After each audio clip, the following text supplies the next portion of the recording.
What first got you excited about blockchains? Think about it. Oh wait. I bet it wasn't multi-million-dollar hacks, exposed data, or finding somewhere safe to store your seed phrase. Was it? Maybe it was the idea of decentralizing a broken financial system. Maybe it was imagining a world where people own their own data and get to sharing the value it creates. Or maybe it was the promise of a fundamentally better way of connecting, communicating, and transacting. The next phase of the internet that empowers us instead of exploiting us. So why hasn't that happened yet? Why are we still living with the same broken system that blockchains promise to fix? It's because blockchains can't keep a secret. Enabling open, transparent systems was only the first half of the challenge. For blockchains to really change the world, they also have to be able to protect our sensitive data when it matters. And that's why we built Midnight, to bring down the final barrier to mass adoption and unlock the full potential of the decentralized web. Let's build the internet we deserve, together. Ladies and gentlemen, we all know this in crypto. Ownership matters. That's why Cake Wallet. Cake Wallet gives you full control of your digital assets, all in one easy-to-use application. You can store Bitcoin, Litecoin, Zcash, Monero, and many more with just one secure backup. Swap between coins in seconds. No copying addresses, no complicated steps, and even includes Bitcoin Lightning for faster payments. And with Cake Wallet built in, you can use crypto in real life through debit cards or gift cards. Simple, secure, self-custody. Download Cake Wallet and take control of your crypto.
Welcome to the breakdown, episode 710.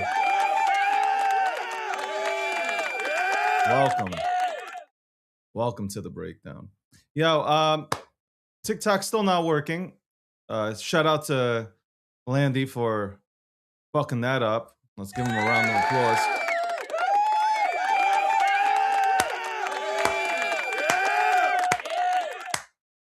Thank you. Thank you, Landy. I appreciate it.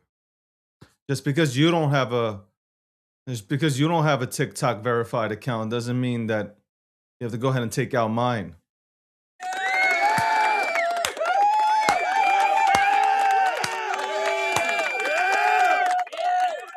By the way, did the editor/designer not look at the fucking markets today? The template or the overlay is the bull market back. BTC at 80,000. Like, bro, $1 trillion got wiped off the markets. What the fuck?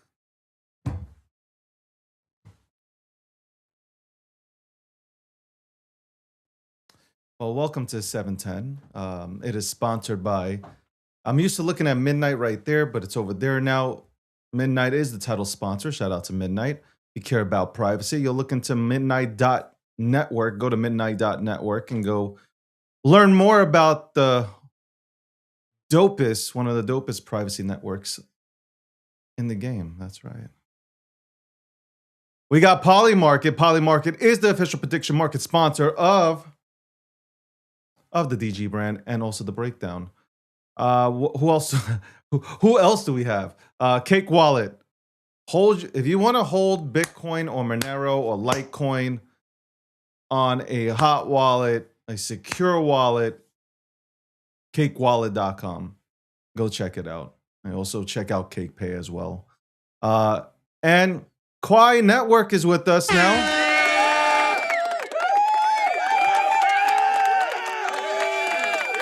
We had Dr. K on yesterday. It was a good conversation. If you guys missed it, you can tune in, or you can go ahead and replay it. 709. It's up there somewhere. It's on YouTube. It's on X. You can go ahead and check it out, man. It's a good conversation. We'll have that clipped up. Also, shout out to the People's Reserve. Shout out to CJ. Shout out to that team. Shout out to everybody. Shout out to every sponsor. Everybody's sponsoring this goddamn show. Also, let's keep going. I feel like I feel like NASCAR right now. Before we talk about the race, let me go ahead and talk about also. Shout out to the partner at Cash App. That's right, Cash App partner here. If you didn't see the commercial, by the way, I'm hearing that the downloads are crazy, man. As soon as that commercial came out, I'm hearing the stock went up and like, holy shit, the amount of fucking downloads are wild. Yo, this guy is like chasing me down in the comments. This guy is nonstop in my goddamn comments. I'm not gonna mention who. Because that'll be free press, and I don't give that shit out. Anyway, I went on Spaces last night. First time in 8 months, I went on Twitter Spaces or X Spaces. Spoke for like 30, 45 minutes about the state of crypto. I kind of like, it was like the State of the Union address for crypto. Tripping over bottles while you're in your chair as well. Oh my God. That's funny. Anyway. Motherfucker. Well, we will work on getting the TikTok account back. It's funny. I can go live on the phone. It's wild. I can go live on the phone, but I can't use Restream to go live. I don't know. I don't know why. I did submit in another message to TikTok, and I think it's the goddamn puppet. The puppet don't want to see me win, man. The puppet does not. He does not want to see me win. Does not want to see me win. Anyway, I'm sure we'll have Rob on here later today. Him and Landy will go at it. I'm sure they'll be talking about everything that happened in China. China. Yo, there was a report that Trump and the administration received gifts from China, and before they boarded the airplane, Air Force One, they took all the gifts and they threw them in the garbage.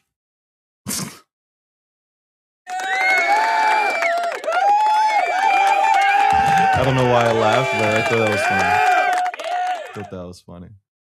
We'll go around the world with the news. Yo, bro, stop. Yo, this guy, man, I'm about to ban him. Anyway, let's bring in Landy, who fucked up our TikTok connection here. Let's bring him in.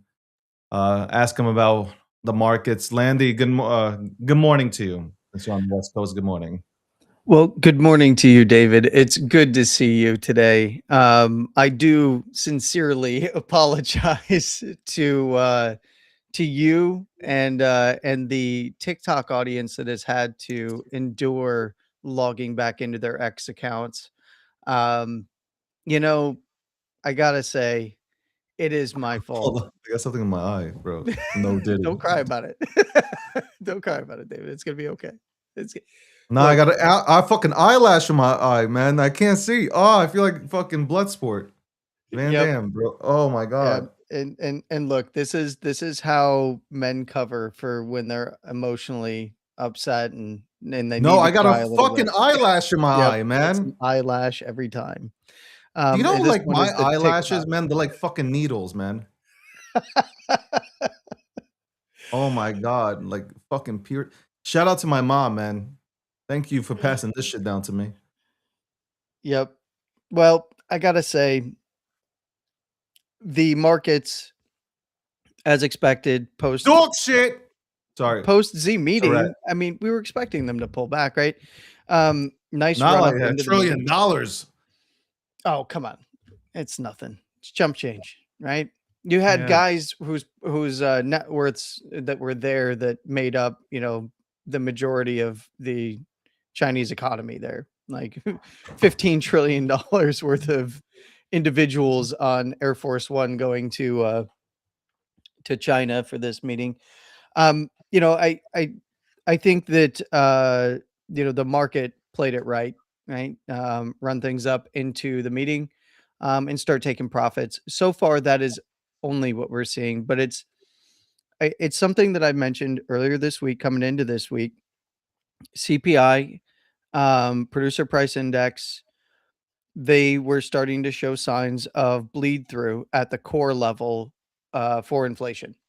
And then today, in addition to that, we've got, not a massive miss or anything on initial claims or unemployment claims, but more, it was an overshoot.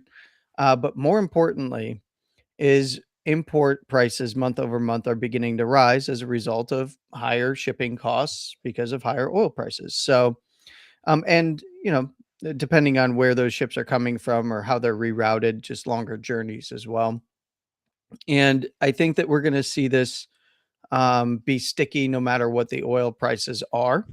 It just takes time to work its way through the system. So if we see prices begin to fall aggressively, I've maintained this that above 90 to 95, I think that that we continue to see inflation bleed through, and it's going to take a fall to the kind of lower side structures, below the $85 level, down towards the mid to upper 70s, and then eventually back down towards those lower 70s to really start start the process of bringing things down, and that's going to take a little while. So I think that for the trade in traditional markets and the larger gap down and pull back there, not unexpected at all, coming off of new all-time highs. Now it's just about the trend. For Bitcoin and cryptocurrencies, it's the same thing, right? We're looking at Bitcoin hitting that major level. I've said it over and over again, 82 and a half to 83K, being that big monthly close open. That was a higher low on a close open basis for the monthly, and it was the last higher low of the bull market. And retesting that is a bearish retest, and it's all about reclaiming it to see if we can test higher. And honestly, Bitcoin still has a shot. I know everybody's kind of crying in their Cheerios right now, but Nobody's um, crying. it's when looking at it, 78 to 80 is the area that you want to see the bulls hold up in for Bitcoin. And I don't know if you want to share the chart here, if I'm even able to do that now that I'm back home. As long as it's not your fucking porn that you're gonna put on here. No, no, no. That's for the back channels only. Um, Bitcoin is coming off of a major overhead resistance. The line that was just hit here is the expected area that I was looking for after getting into this big weekly zone, which is a retest of the low side structure over here at 78 to 80, which is also a larger retest of some weekly close opens over here. But more importantly, the area that was just run and then retested coming into the end of the Sunday session um, is 82 and a half to 83K. That's a big monthly zone. So what do the bulls want to see? Consolidation is what they'd like to see in and around the 78 to 80 area here. But if things do, start to head towards the downside below 78, specifically on closes below around 78.4, I would start to look for the zone in between to the next major area, which is between 78 and 76 here. And then if we do start heading in to test this area, there's a larger daily area down here at 74 to 76. 74 also is right around where the low side structure came in over here. We have a higher, in the longer term trend, we actually have a lower low in here at 75K. But we've seen this before. We had a nice higher low trend break and then work its way back up. We have a nice higher low, came in over a weekend, just like the prior one over here before a trend break. And now we have a trend break, and we just await resolution to test further down towards that 74 to 76 area. And that's what you really need to pay attention to. If we start to see 78 lost and Bitcoin is heading down towards 74 to 76, you want to pay attention to if the bottom side of that zone holds up on closes. Because if it is lost, we'll get expansion down into retest this tighter consolidation right off of the low side structure here between 70 and 72. That I've said so many times now that people are actually messaging me telling me to shut up, but that's where the rubber hits the road. Because if we see the bears reclaim that area and demand doesn't come in to pick it up and start to try to work it back to the upside, back towards these highs, that's where it get more interesting to see, because a bearish reclaim opens up the entire low side structure. Granted, it could come down and swing into 68 to 69K, and he kind of closes below there at 70,000 is where I'd start to look at this whole structure being viable and potentially lower to run the lows 58 to 60 in the mid 50s and beyond.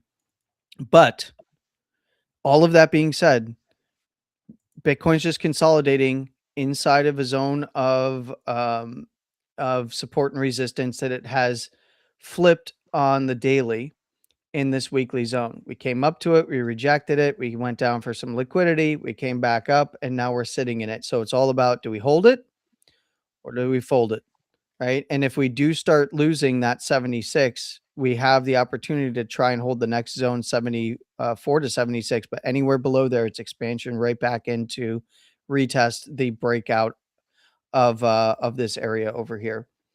And look, if we do start to break back towards the highs, 70, and stick in especially the 78 to 80 area on daily closes, above 82.5 to 83, we could go 85 to 86 up here towards the next weekly, and potentially even up to the top side there, 89 to 90, no problem.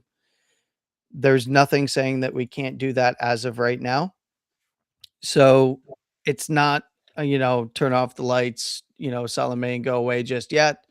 It is, though, profit-taking areas for traditional markets, risk off rotation there, and we're seeing that bleed over into Bitcoin and crypto. I will say, you want to see, for those that are playing this and potentially looking for maybe a squeeze a little bit higher, you do want to see closes above that 82.5 to 83 before a much wider correction in traditional markets, because you'd rather see that area, that monthly, reclaimed by the bulls and then retested from a little bit further away in terms of structure, if we do see a wider correction in traditional markets, which, we just put in new all-time highs, for NASDAQ and SPY. Granted, Dow has been a struggle near its highs, but one day at a time. We're going into a weekend, lower liquidity period of time for Bitcoin, especially. So I would pay attention to where the weekly close starts to come in. What do you see happening? What do you see happening during this weekend? I know there's always low liquidity during the weekends, but what do you see? What do you think happens during this weekend? Well, it's interesting. A lot of FOMO longs just got wiped out on this move back down today after yesterday's exuberance back towards the high side structure here. I no one can really say with any. I can't say or speak in definitive language when it comes to weekends, because they are lower liquidity. If we were to, what I would say is, if we start to see an unwind or a liquidation event, then you really do have to pay attention to that 74 to 76, maybe even beyond, depending on how bad things got for, the open interest side of things. Not really that enamored with it on weekends. It's more just about watching the weekly closes, because when looking at this at the weekly, we've got such a nice retest of areas of support and resistance, and a nice reclaim of the low here on a closing basis for 78 to 80. So close to close on this structure over here, that if we start to fall out of this area, testing down towards that swing, which is right into a daily area between 74 and 76, is the play. initially, and then it's awaiting further potential downside to the next bigger area. But if we start to see it pushing back towards the highs, great, enjoy it. I would say that this has been all mean reversion for Bitcoin. This is all a bearish retest. I know that there's the it'll never go below X number crew out there in Bitcoin land, and just understand that they've been wrong 99.9999999% of the time. So maybe don't listen to them when they're trying to get you to FOMO in at highs, and bide your time.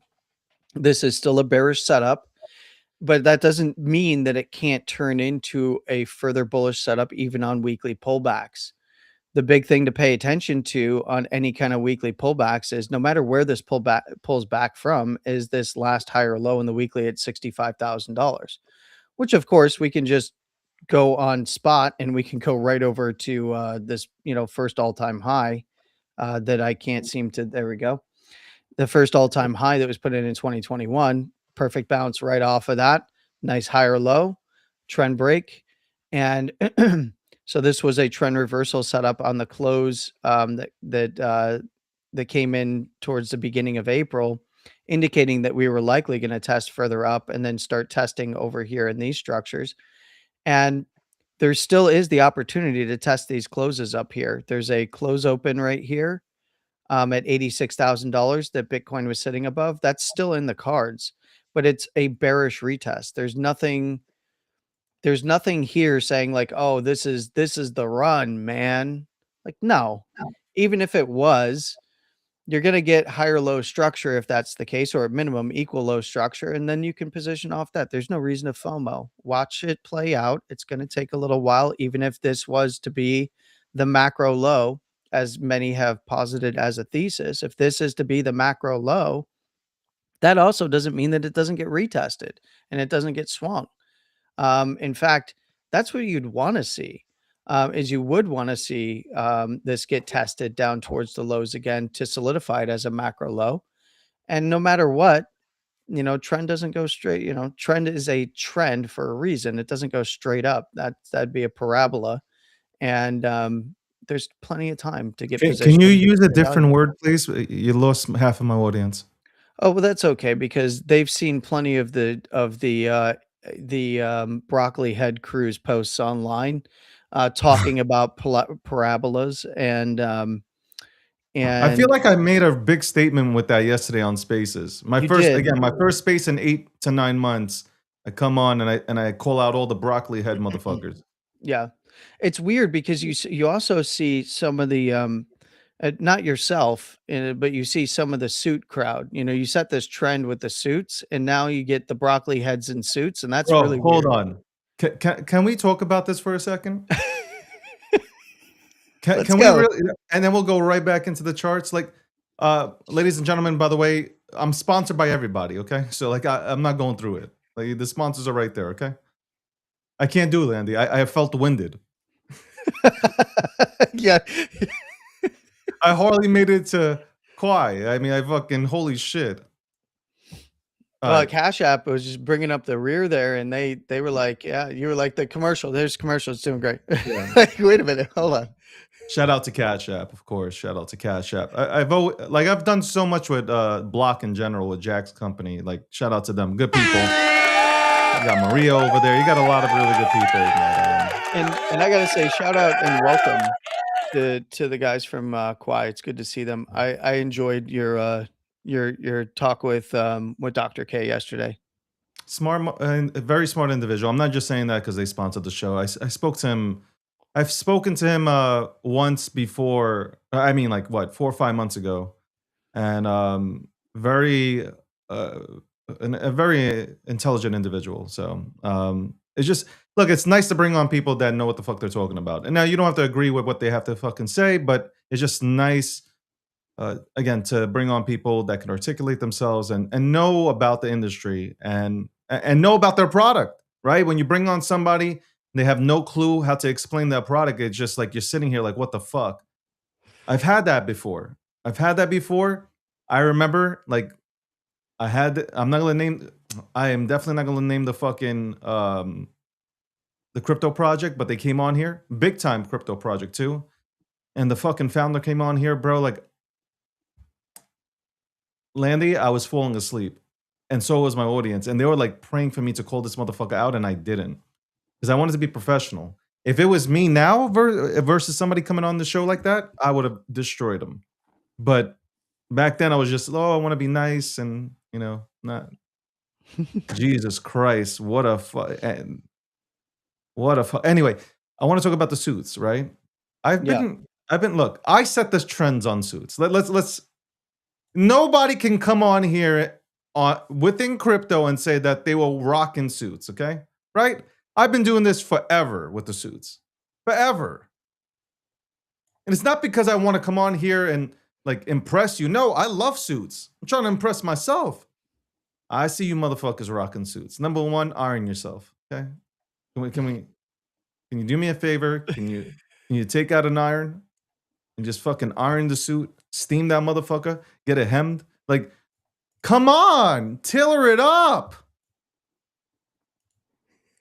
You look like the one I've seen one. It looks like you're sleeping in it.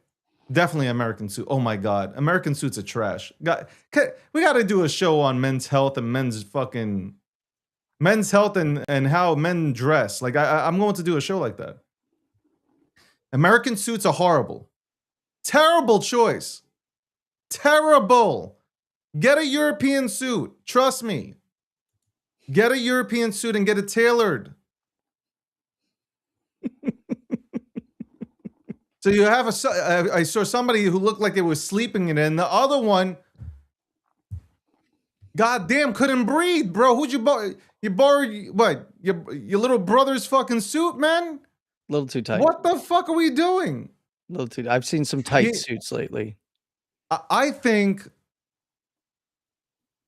I'm being disrespectful, but good. Look, I think if you tune into the show and you see me wearing a suit, it's like, man, he belongs in a suit. Because when I'm dressed down and I'm drippy and shit, you guys are like, where's the suit, right? That's the immediate reaction in my DMs and in the comments is, where's the suit? When these motherfuckers put on a suit, they're like, where's your clothes?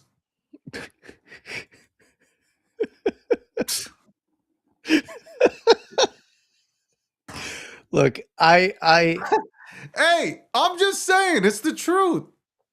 I knew, when I started coming on here that I had to class the joint up as well. That's why I've been in a tuxedo. I mean, I have forgotten to put on pants on a pretty consistent basis, but I got to keep a little bit of the DGen culture alive. Let your balls hang out, man. Yeah, okay. I got to keep the DGen culture alive, right? Like, we can be classy, while still being horrible degenerates, right? So, yes.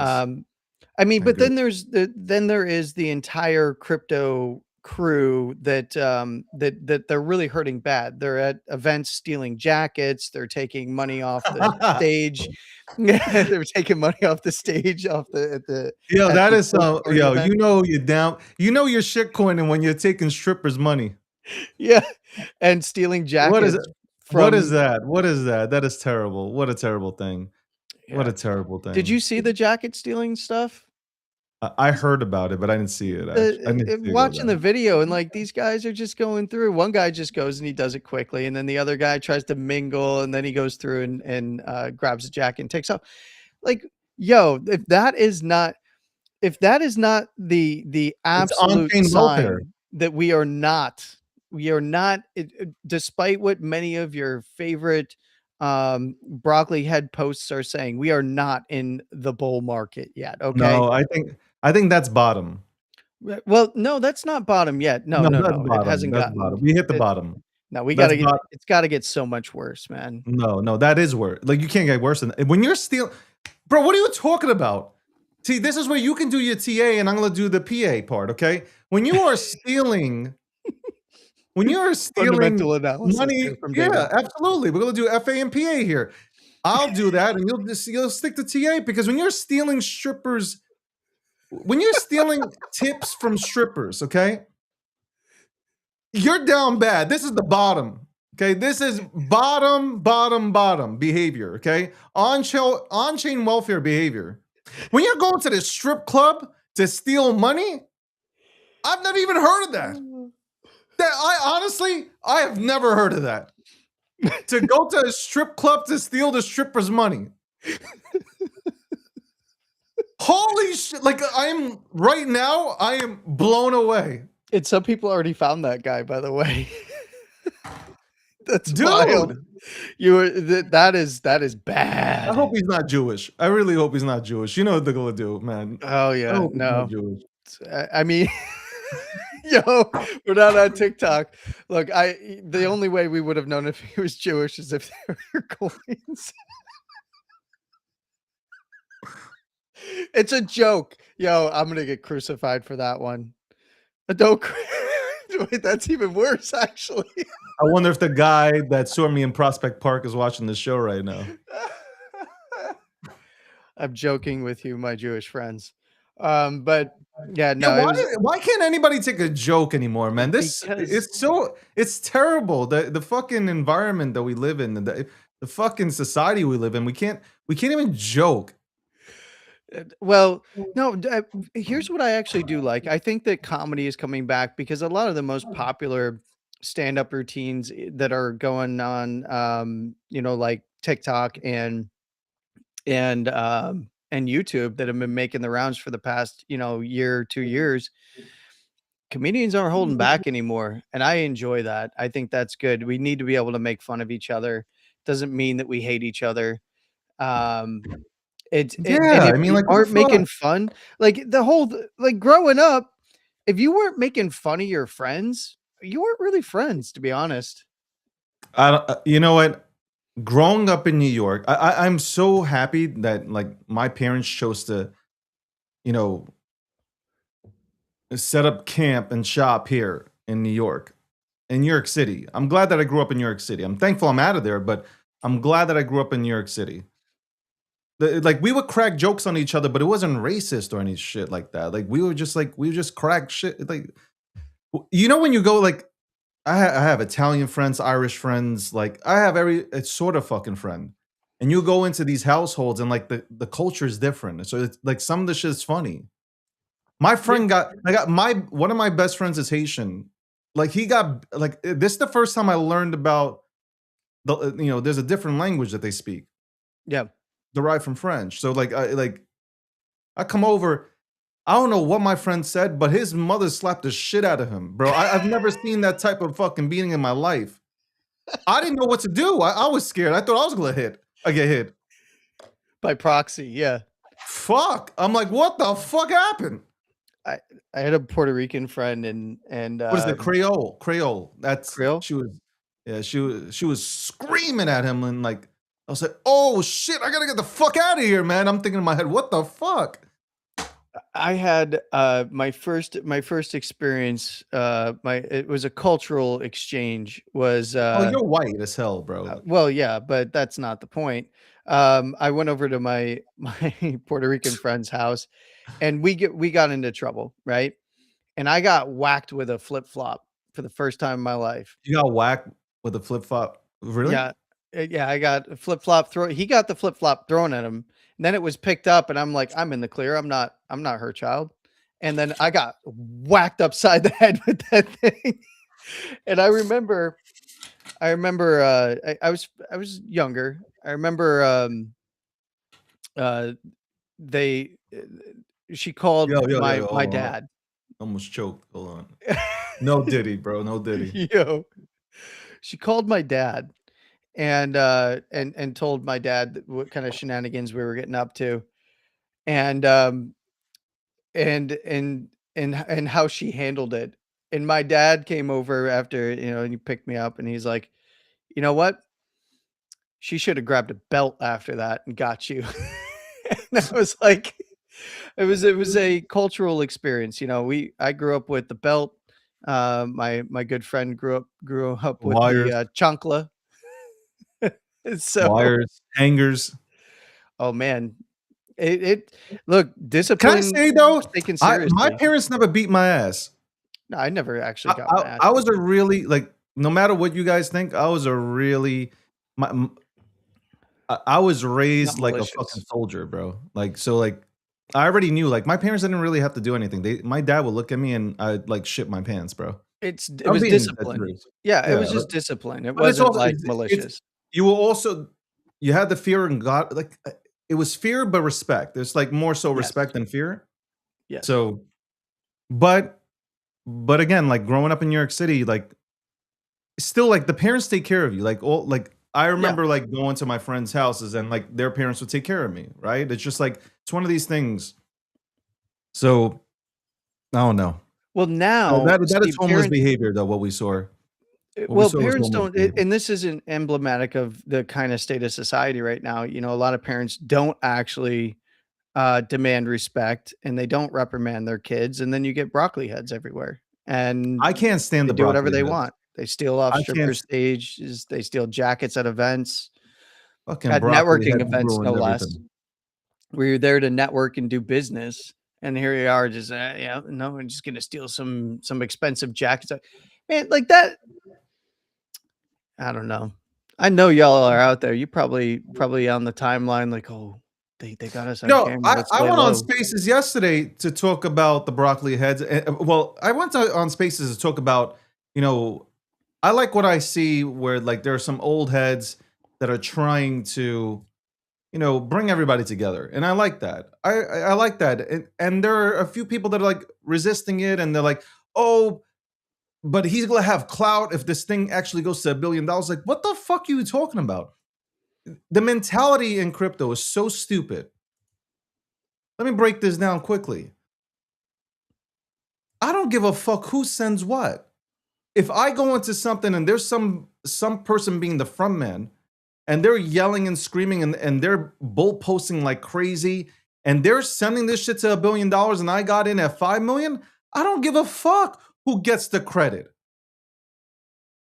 You have people that are legit sitting here, they're like, I'm not gonna participate because he's getting too much credit. Like, are you a fucking, I was about to say the R word. Are you fucking stupid?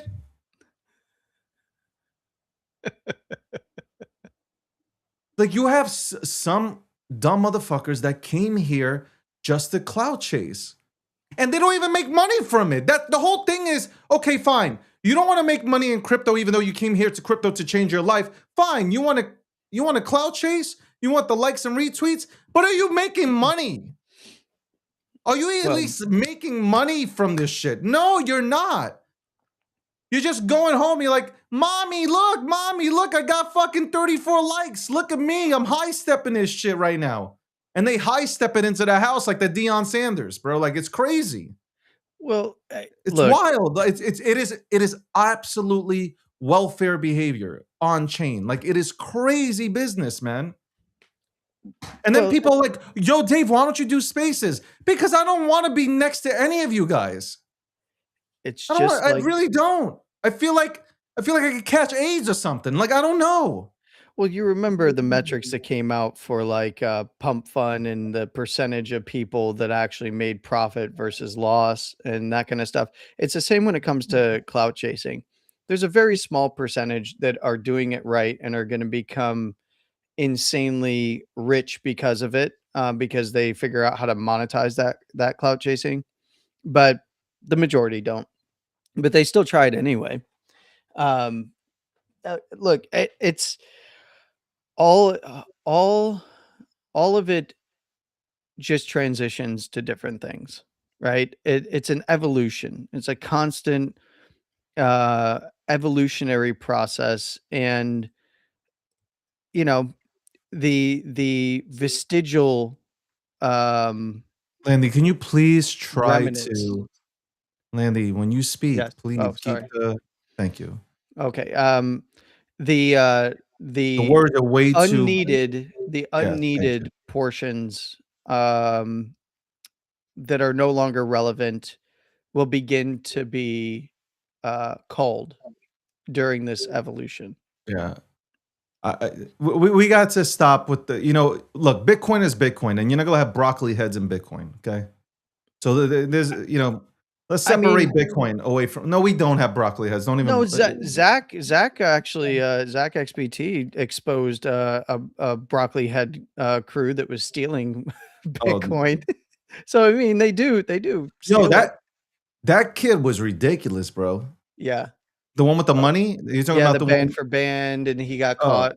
and he kept on Well, saying like the whitest dude in the world is saying like just throwing n bombs around like yeah, crazy. everywhere. Yeah, yeah. Like Uh, there was not he couldn't like he didn't go a word without saying it. It was just like I couldn't even finish watching the video. It was so annoying, bro. yeah, the constant watch flex, the N word constantly. Yo, you ain't seeing this? You don't see this right now? You So don't see like, it? No, I don't see it. how It's on many video. Instagram followers? He's flexing to like, I guess just his local, scam cabal group or something. Like, all right, like have fun, kid. What do you do anyway? What was He, the I think the scam. I think they were somehow scamming, and phishing, treasure oh, wallets or something. I think it might have had something to do with that. Somebody in the crowd can maybe correct me on that. I think it had something to do with phishing and scamming treasure okay. accounts or wallets. Um, and they got something like, I don't know, a very large number, in the hundreds of millions, that they managed to Wow. pull, which is wild. For what is it, like 16? Like, see, this is the kind of environment we're in. Is um the actual scammers and all of they can't hold back. They gotta flex. It's like that mentality of they can't even stay underground when they do something big, so they're gonna get caught no matter what at the end of the day. And this is just the evolutionary period of the broccoli heads weeding themselves out of society, right? Yeah, I had so many DMs about that shit yesterday.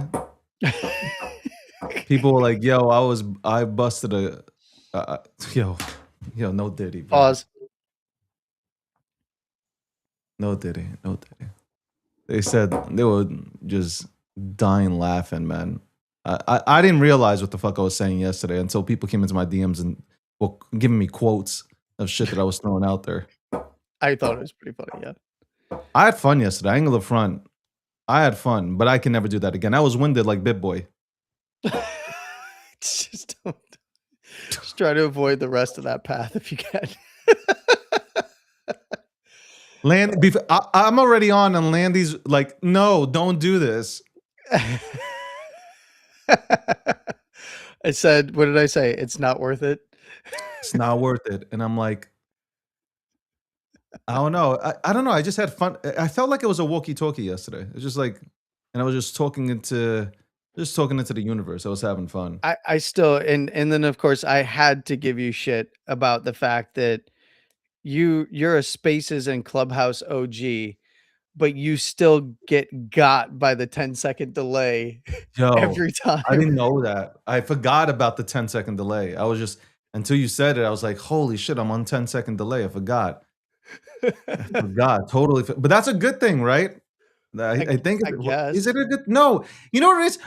I would have thought that Elon and the crew would have upgraded Spaces, man, off the fucking telephone technology that they still have it on.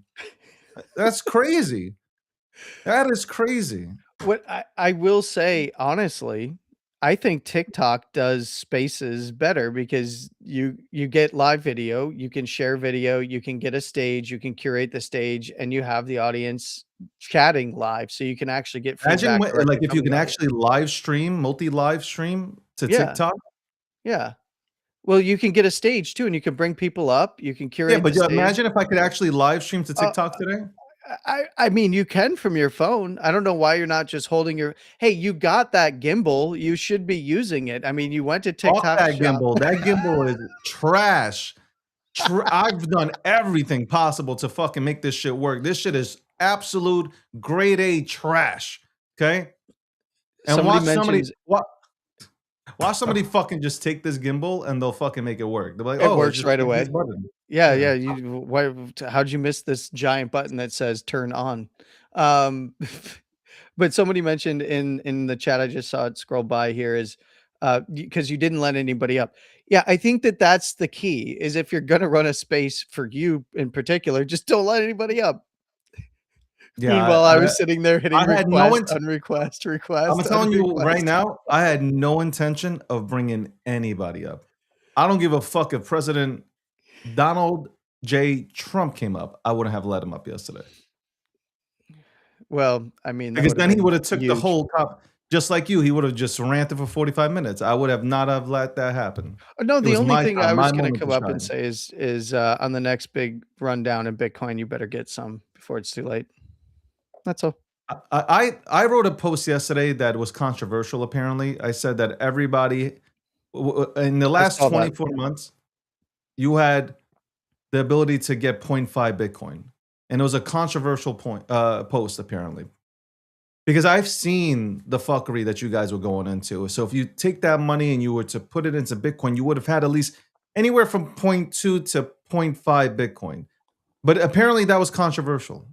It was a very controversial take, and I had DMs saying, "How dare you? Some of us are poor. Then why are you here?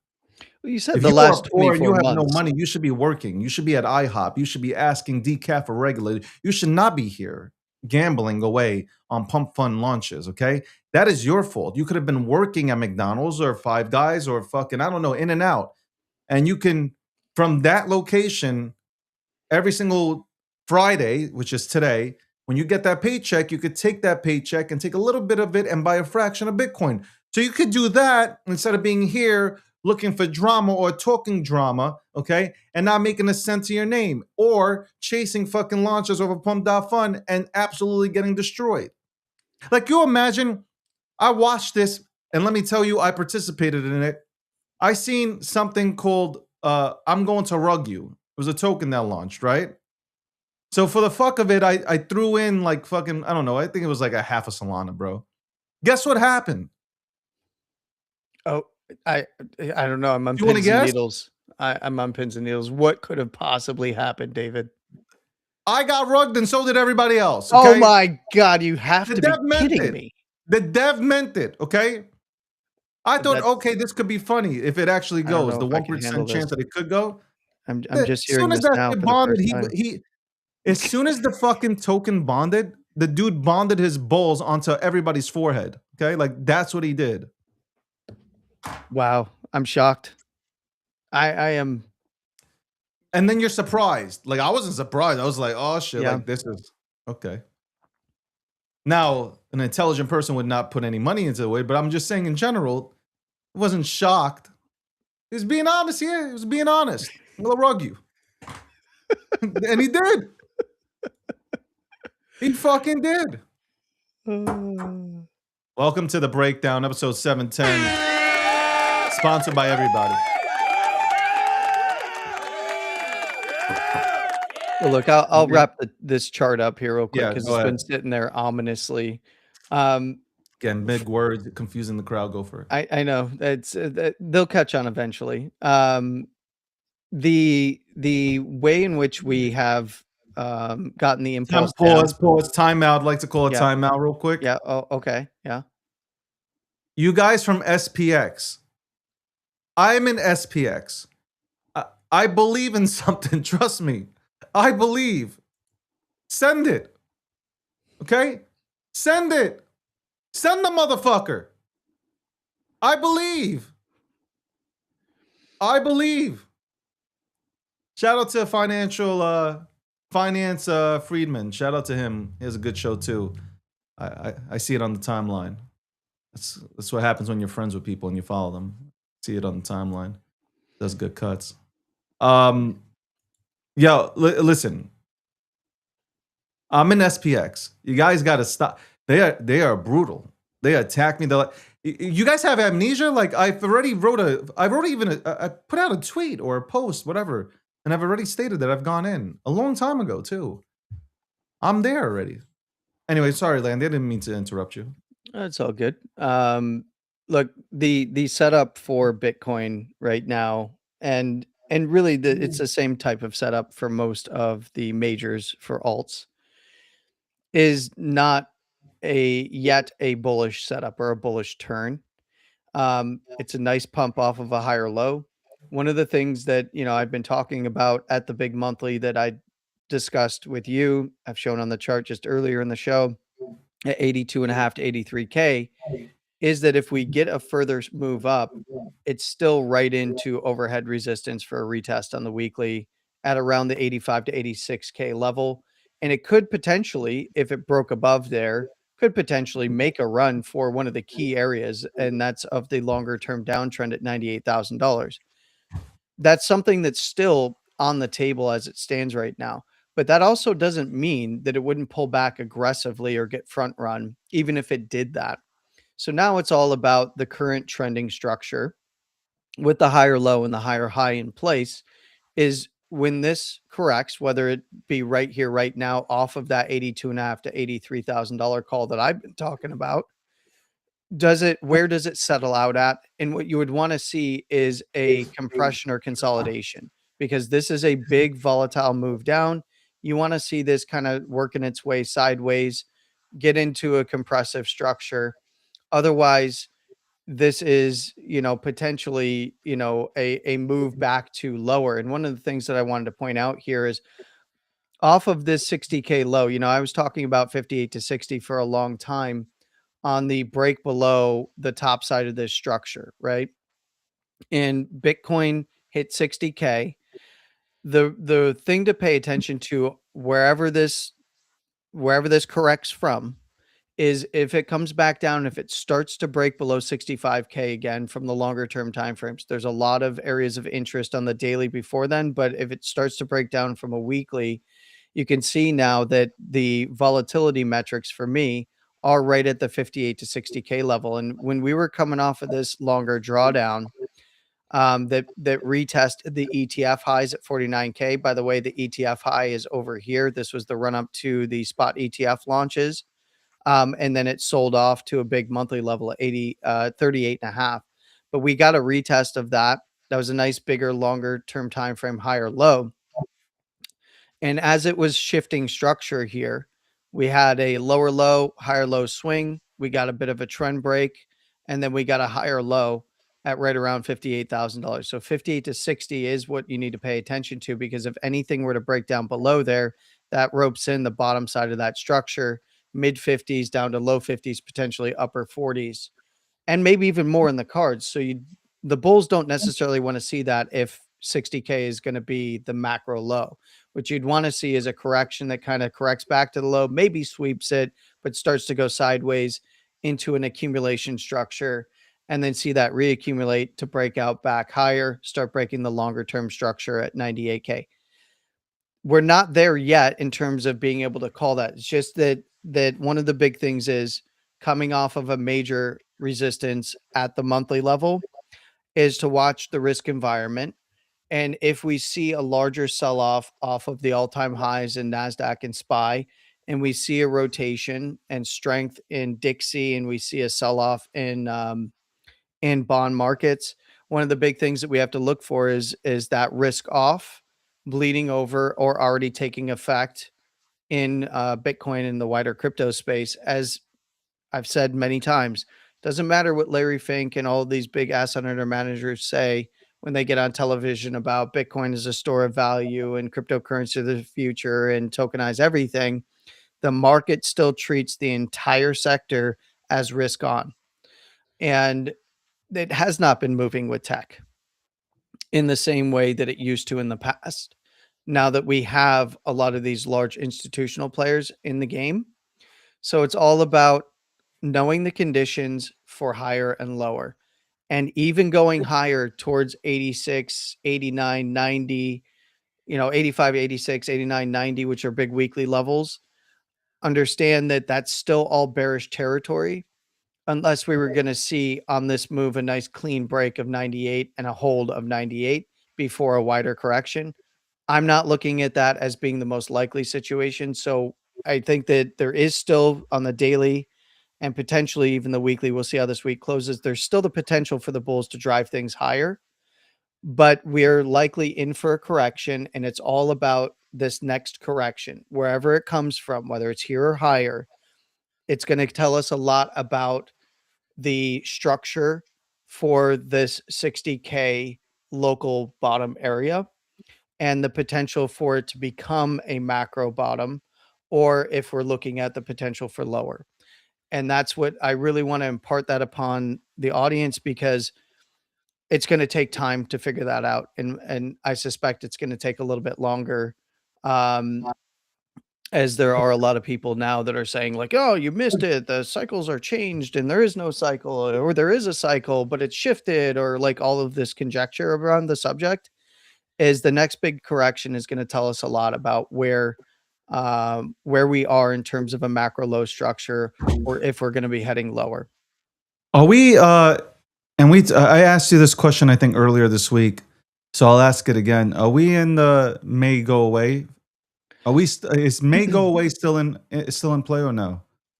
I think for traditional markets, profit taking through the back half of this month, or the latter half of this month, could potentially lead to a sell in May and go away kind of a scenario. But I wouldn't necessarily take that as a foregone conclusion.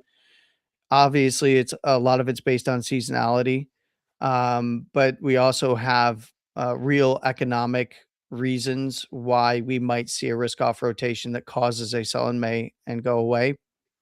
But it's not a foregone conclusion. Could We'll we find actually out. break this? Is there a chance we break the streak of May and go away kind of I thing, mean, or we no? did last year. That was an outlier case. Last Yeah. year, sell in May and go away was not really the case. Um, well, see, here's the thing is like I've been looking for a correction in traditional markets off of some of the levels that were just hit. In particular, I've talked about this on the Monday, Wednesday, and Friday market updates. I've been talking about taking SPY 5 points at a time to the upside after the breakout. And I was looking, above 740, 745 to 750. We got that move, and now we got a gap down, but there's nothing structurally saying that there's a wider correction coming right now. I think we got to take it day by day, level by level. And, it's the trend is your friend until the end of the trend kind of thing. Um, I think that we need to come down and hit some bids. Um, but I also believe that markets can continue to melt up. And if we see that SPY, NASDAQ, and potentially even Dow follow through with a nice melt up, that would, while we might see wider corrections, might like put the kibosh on a sell in May and go away, and we get a larger sell off event later, like in coming into the summer. I'm still projecting for Bitcoin. I've told you one of two scenarios. We find a macro low or confirm a macro low somewhere at the end of Q3 coming into Q4, or we find that that plays out from Q4 into Q1 of next year. So I think that that's within the variance time frame for a lot of people. And now it's about watching the risk appetite in markets. And the risk appetite has been driving prices up in markets because Europe and Asia are feeling the squeeze. So they, a lot of the capital rotates to the US markets for safety and opportunity.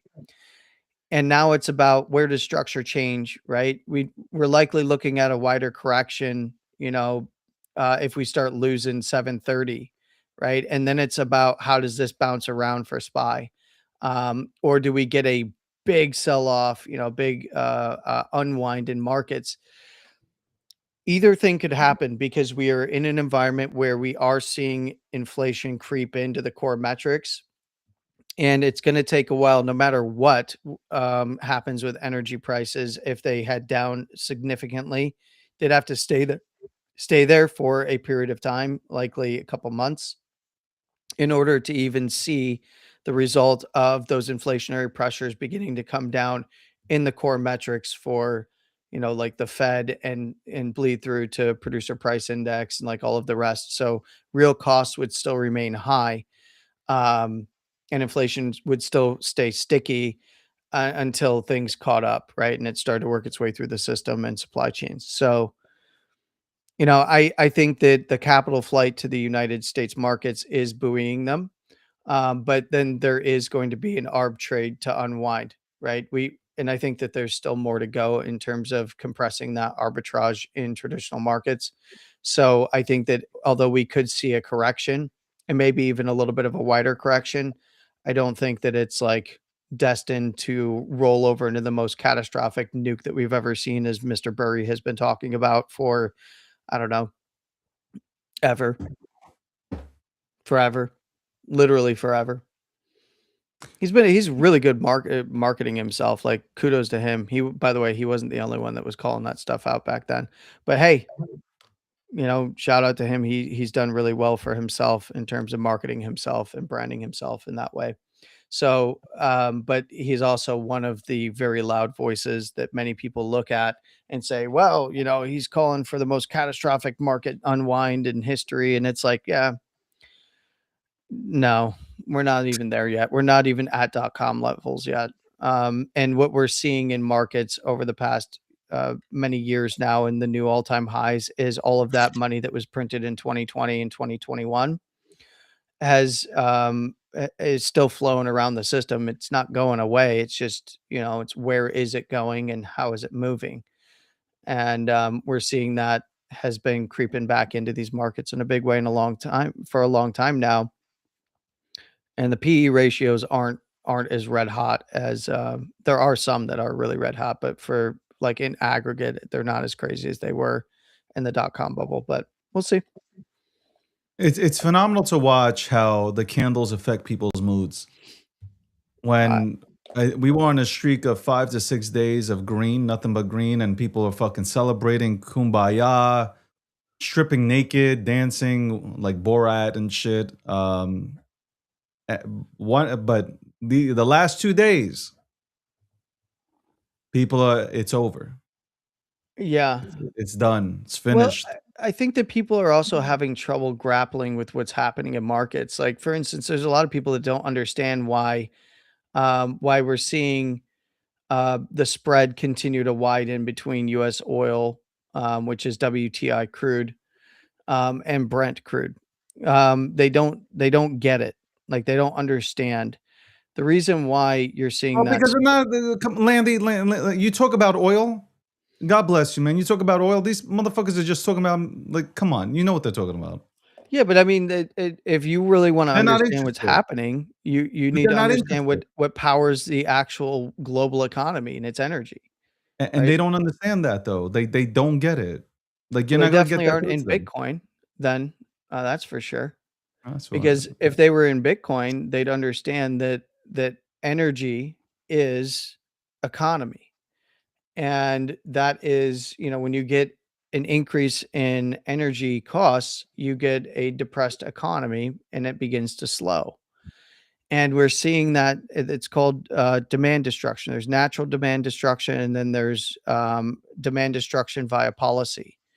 And you can see how the narratives have been lining up, right? And when you get demand destruction, you get capital flight to begin with, and that demand destruction begins to affect the global economy. No matter if you're BRICS or Swift nation, doesn't really matter, because the world is so interconnected and the economies are so interconnected and dependent on one another. In some places get hit harder than others. And Europe and Asia are getting hit way harder than the United States. And we're seeing the capital flee to the United States markets as the most liquid, safe markets on the planet. That's a trade. It will unwind, especially if we see energy stay sticky and higher. That will cause an unwind, but it's not the catastrophic events that many have been proposing at the beginning of the Iran conflict, for instance. So now it's about monitoring where the money goes and how it flows, right? And the China stuff seemed like very good, positive indications out of both the United States delegation and the Chinese that hosted. Um, and this is where, in a changing world and a changing global economy and geopolitical environment, a lot of people in the macro space and in the trading space, and they start to get they start to go back and rely on old models that are changing in real time. And if you don't understand that at the core of every model, no matter what model it is, that there is energy and you aren't paying attention, you're going to get slaughtered. You're going to get slaughtered when it keeps melting up and pumping to the upside and you don't know why because you don't understand capital rotation. And you're going to get slaughtered to the downside while you're screaming about all those green candles and nothing can ever go below X number. Oh, we're so bullish. Oh my God. Let's post to the timeline about how bullish we are. It'll never go below X. Yeah, no, you're wrong. It's just not how markets work. That's not how auctions work. That's not how money moves. Money is capturing value. And, that is where we are right now. And honestly, pay attention to my analysis because I have been doing this a long time and I have a track record that you can go back and actually look at. You can actually go and read the charts and listen to what I've said in each one of my videos for years and years and years and years now. Unlike the timeline that often when they're wrong, will just delete the post because they were wrong and they don't want to have the history of that. They make a bunch of posts, they delete the wrong ones and leave the right ones. I don't do that stuff. So I hope that those of you that are watching this stuff are paying attention because you want to have a good read and a realistic read of what's going on in markets and not just exuberance to the upside or downside. Correct. And we'll be right back after this commercial break.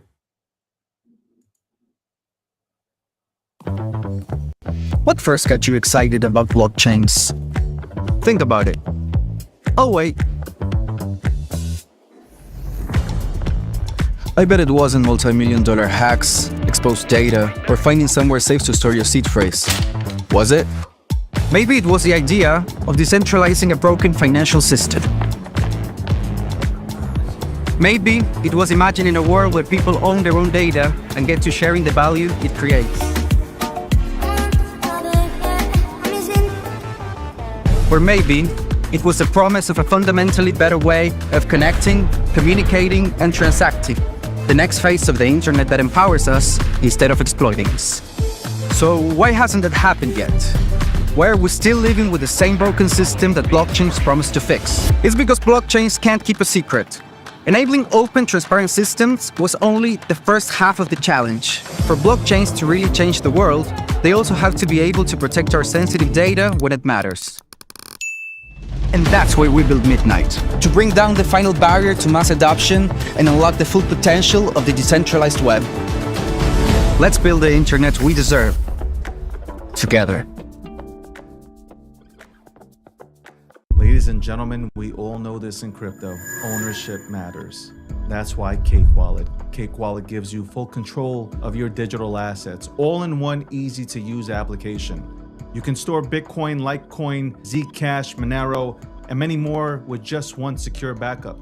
Swap between coins in seconds. No copying addresses, no complicated steps, and even includes Bitcoin Lightning for faster payments. And with Cake Wallet built in, you can use crypto in real life through debit cards or gift cards.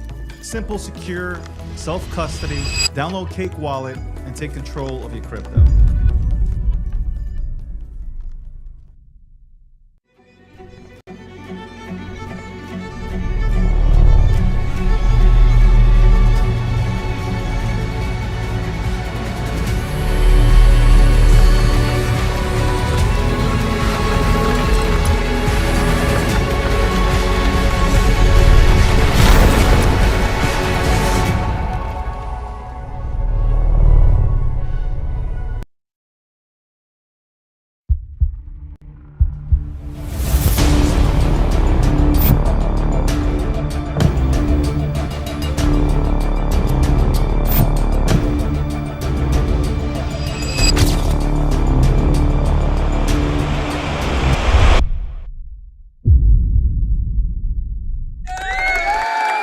Welcome back to the show. I don't know why that's on. Landy, what did you do? I think I ended my share screen, so it's just stuck there. Oh, I mean, I'm getting oh, wait, what? Landy. Oh, I can reshare. Let's do that. Let's look at the broccoli head comments that I'm getting in my DMs right now. I'm just trying to fix this, man. I am just trying to fix this. This is great. Well, that's odd Len that decided to be the fucking producer here. I didn't touch anything. I don't even have Okay, control. you got me off of fucking TikTok. Now you're trying to get me off of X, man. Like, what is up, man? Let's see what happens if I reshare. What happens? Because I'm actually not logged in to the main account. So Jesus Christ, bro. there you go. Now I'm in the corner. No, but this ain't it. Yeah, I didn't do that. Look at oh, there we are. Now look at us.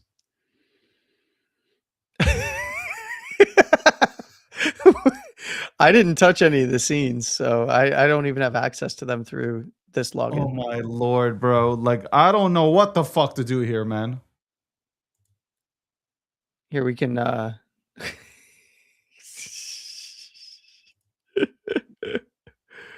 here you can watch. I found it. I there we found it. go. Okay.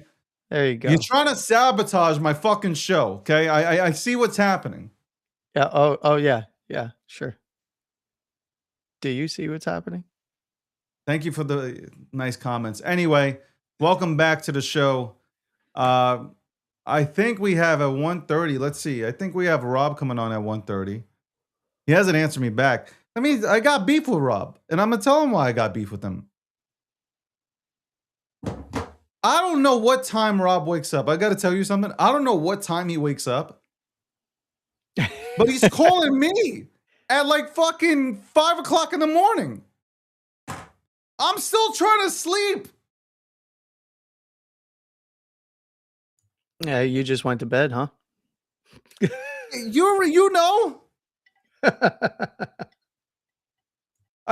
This fucking watch starts shaking and shit. You know what I'm talking about? Like, it's like, fuck. I feel bad because I was Rob, supposed to be back to Rob what is last like, week. Rob? Are you 3 hours behind? Like, what is happening here? Are you fucking 3 hours ahead? Is that even a thing? 3 hours ahead? I don't even know where Rob is in the world. But is he I'm just like, holy shit, I'm sleeping. he's traveling quite a bit, right? So he could be anywhere. I couldn't make his show on Wednesday. I had a lot of things. Yeah, I've been so busy, man. The Cash App commercial took everything out of me. You see, like, a lot of you guys don't understand because you work with Mickey Mouse shit, right? When you work with professionals, right? Like big time Fortune 500 companies, right? Everything matters. Even like if it's an extra second long, they want that to be cut out. Like, it's crazy. But I understand. Like, that's how they want their brand to be represented. That's it. I get it. But it's tough. It's a lot of takes, man. It's a lot of takes, got a lot of redos and all this shit, man. Shout out to Cash App. Shout out to Cash App. Yo, people are crazy though. The commercial comes out, they're like, yo, can you Cash App me money? I'm like, what the fuck did this have? What does this have to do with the commercial? Like, nothing in the commercial states that I'm going to take out my Bitcoin and send it to you. I'm so lost there. Like, where did you get that within the commercial? Where did you get where I'm going to send you money? And why wasn't I getting Cash App requests? I had people send me like, hey, send me $1,000. Like, what are you crazy? You guys have the audacity to send me a invoice for $1,000, asking me for money, a request for $1,000. You're no better than the guy that was stealing money from the stripper. What do you think I do here every day? I'm stripping. Except I don't get no tips. I got a tip jar that the last time somebody sent me a tip was in 1964, bro. Like, what are we even talking about here, bro? Like, you should be tipping me. This is why I'm moving to YouTube, because I want tips. If I'm shaking my ass out here, I better be getting tips. And instead, this is how broke my audience is. You know, if anybody ever says, yo, you lead your audience to the slaughterhouse, I can go ahead and show you stats that my audience is broke. Okay? I have let them know. I have tried desperately to tell them to go get a job. Don't go into crypto if you have less than like fucking 500, like, no, less than $5,000 to your name. If you can't afford rent, if you can't pay your electric bills and all utilities and all that, I recommend you get a job. I'm like, get a 401k plan, IRAs and shit. You don't hear me fucking, you can never ever say that. I can prove it. My audience broke as hell.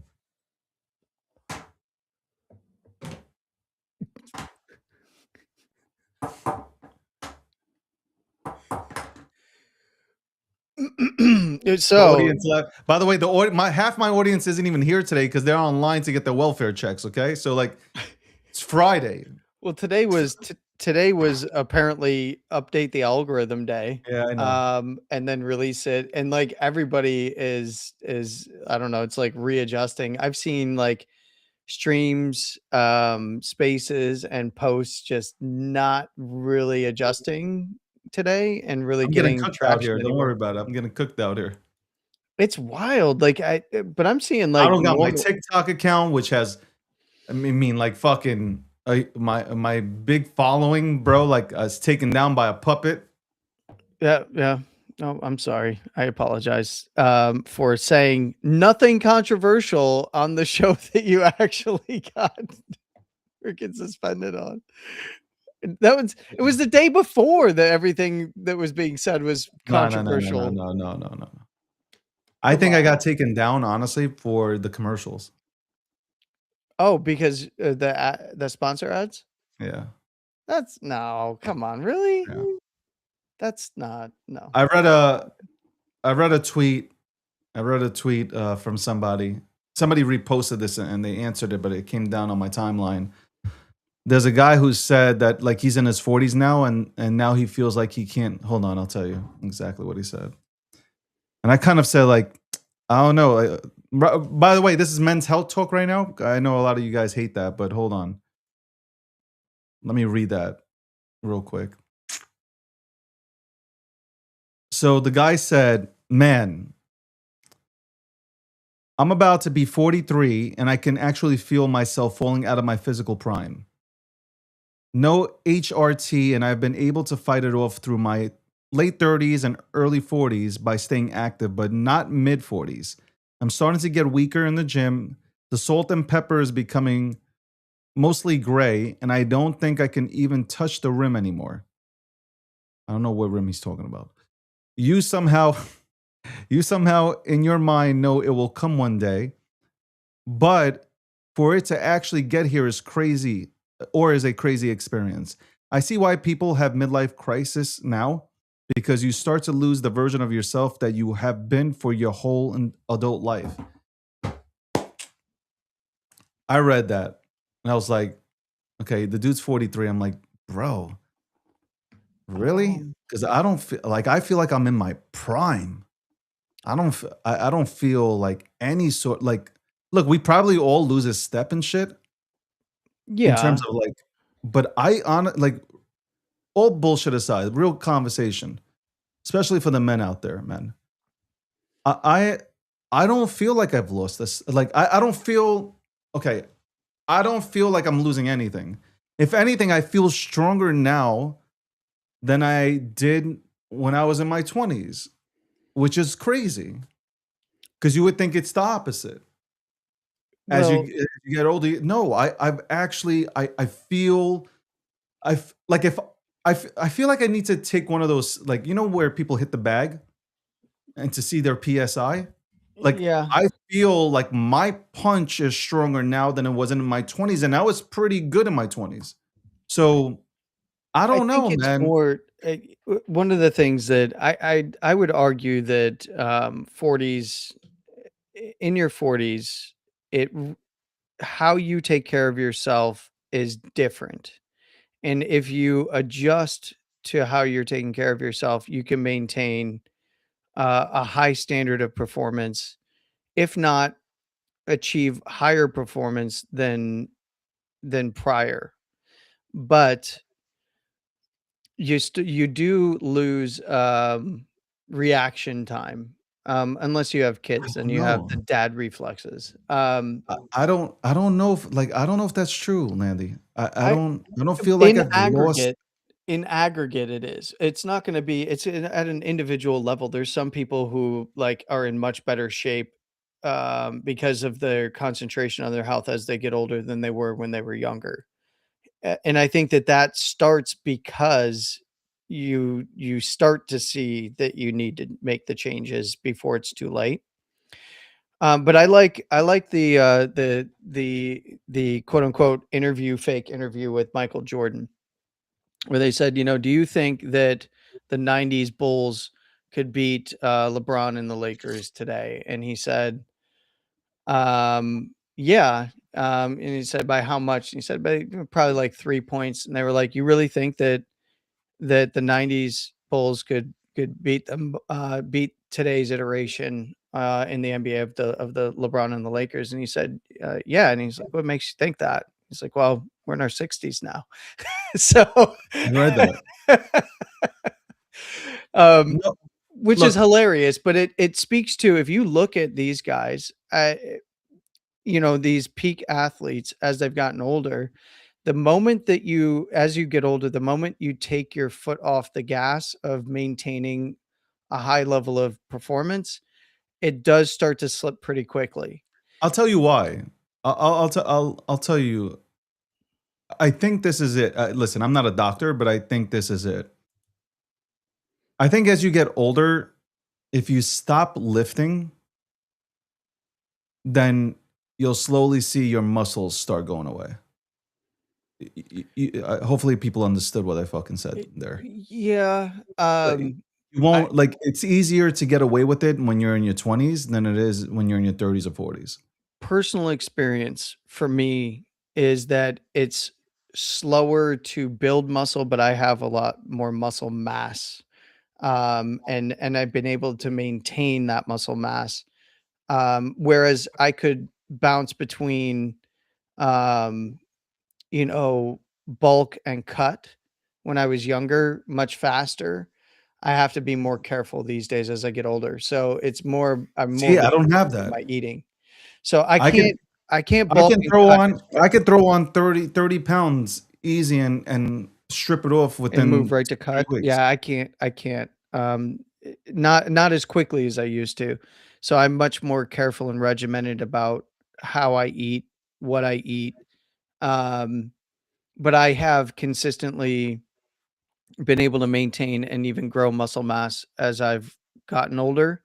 And for me, it's a practical function because I have a special needs disabled child who's getting older and bigger the older that I get. So I actually have to maintain good health in that regard, or else I start losing in terms of being able to assist and help. So Yeah. those are like, but it's going to be different for everybody, and it really does come down to genetics, right? Like, there's some people that are just gifted. I've got some friends that are in their 50s and they are in phenomenal shape and they are still competing, which is, Sorry, your friend went ahead and made a growing your comment. head doesn't count as muscle mass lady. Yo, Bits, shout out to Bits. Freaking love Bits. He is such a Uh, good troll. Landy, like it does come down to genetics also, and I have to say that that Viking blood does work. There is something to be said about genetics, 100%. I've got 100%. I've got a large portion of Italian genetics, so I have to fight The off the meatballs. inevitable meatballization of the body. Um, but I've I don't know, like that. When I read that post, like I kind of like started thinking, like, is that true? Like, is that true? And I'm like, I I you know, will like, s I will say I'm stronger than I've been. Even I'm stronger than at my peak in terms of pure strength. and the what has dropped off is the endurance side. So like See, like I for can me, it lift hasn't. more, That heavier. endurance, no. Like my endurance, like I put on the mask. You know the mask, right? Yeah. Like I can go at it. Yeah, You know what it is? Your it's just sleep is different very genetics. important. Sleeping is very important. Like if you can get 7 to 8 hours in every single day and the That's my schedule's problem. right. Yeah, Look at my Marky Mark, bro. Like look, there's so many people to look at where like they have legit okay, you want to say you lost a step? Cool. Like for me, I don't if I lost a step, I gain acceleration. Like I don't know how to explain it. yeah, not for me. It's been I can I can lift heavier. Um it's just the endurance side. So but that's also, then there's the other side of that. It cuts both ways is that you're lifting heavier. It's harder to lift heavier at the same rate that you were lifting lighter. So it really just, for me, it comes down to I know it's genetics that I'm fighting and time that I'm fighting, and I don't sleep enough. I do not. I Yeah. don't sleep very much at all, If you and don't that is a sleep, then big you're gonna factor. feel that. Like, if you Yeah. don't sleep, you're going to feel like okay, so I don't believe like, look at people from the '70s, right? '80s when they were 35 versus people that look 35 today, right? And I believe, like, if when you really look at 35-year-olds back then and now, like, it's totally different. People look younger now, like, hella younger now versus back then in the '80s and '90s. I often get mistaken for being in my 30s still. I would argue that that's just a function of, um, if you're eating correctly, because you can look way older if you're eating like shit. But if you're eating correctly and you're Smoking, right? watching Smoking was a big smoking, thing yeah. back then, right? Nobody Yep. I don't really have anybody that I'm friends with that smokes. Like, I really don't. Like, I don't have people that smoke Newports or Marlboros, whatever. I mean, like, nobody's I doing like that. I like cigars. So, but Yeah, I'm but not. cigars are different. Like, I'm talking about, like, No, like a fucking pack smoking a a day pack. smokers Like, and stuff. Yeah. there you Yeah. go. D3 and K2. D3 and K2 game changer. Definitely take D3 with K2. This is not medical advice, by the way, but K2, uh, You want to it's a must to have it with talk D3. health stuff? Bits of Wealth is really deep into this stuff too, with a lot of similar things that you've talked about. He's talked about Vitamin also. C, Yeah. vitamin C. You take like I'll tell you what I do. You shouldn't do what I do, but like absolutely. When Bit says D3 with K2, Yes. 100%, and then you I 100% vitamin C.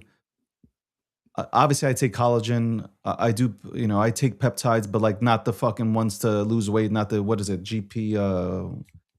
GPL ones. Yeah, I don't do that Those are the shit. weight I loss don't ones. need that. I don't need any of that shit. So, um, I do take creatine, but I don't take creatine for muscle building. I take it for, and I do believe this works. I really do believe that creatine does put you in a better state of mind. I believe that 100%. And I What's know there are other interesting. benefits, like you can get an extra rep in, but like I don't need. Trust me, I don't need creatine for that. But the whole thing that I'm testing out, honestly, is mind state and mood, and it does Yes. clear out any brain fog and all that. Like it really does work. Obviously, you should check with your medical professional to see if you know Blood the work only is thing that very important. yeah. Some people just take it; they don't give a fuck about the blood work, and then, Well, that's yeah. I used to be able to do that, but that's how I've optimized, my stack for everything, right? So when I'm whether, vitamins, creatine, protein, all that kind of stuff, that particular stack.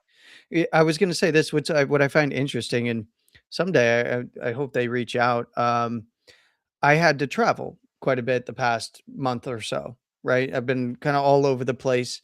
So it's becomes difficult to maintain that vitamin and regimen, like all that other supplement regimen. So I finally relented and I got the AG1 because I went through their latest batch testing and like all of that. I'll be honest, that stuff actually was really good and really helpful when I was traveling. I you know, shout out AG1 if you want to sponsor me. But Oh my the God. but I'm being 100% genuine. Like I don't have any sponsorship. I mean, we're not affiliated in any way. Neither is David. But I was always very skeptical of them. Obviously, they grew very, very quickly, and then they're on Rogan, they're everywhere, right?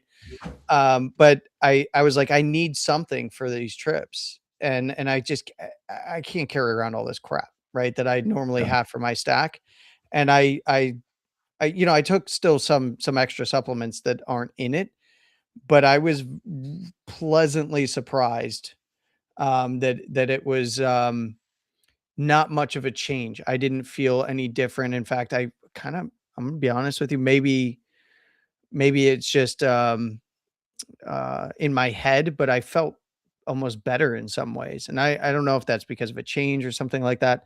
It's something that I don't really have answers to, but I went and I took my got my blood tested when I came back, and I was in all of my levels perfect. And I was like, there might be something to that. I don't know. I'm not a know-it-all when it comes to this stuff. Used to enjoy when you did spaces, and I was regularly on spaces later at night when Joey would come up on stage and talk about health and fitness and stuff like that too. So he had a lot of good advice on that. I for a long time I did not want to take creatine. Like I never took Why? creatine.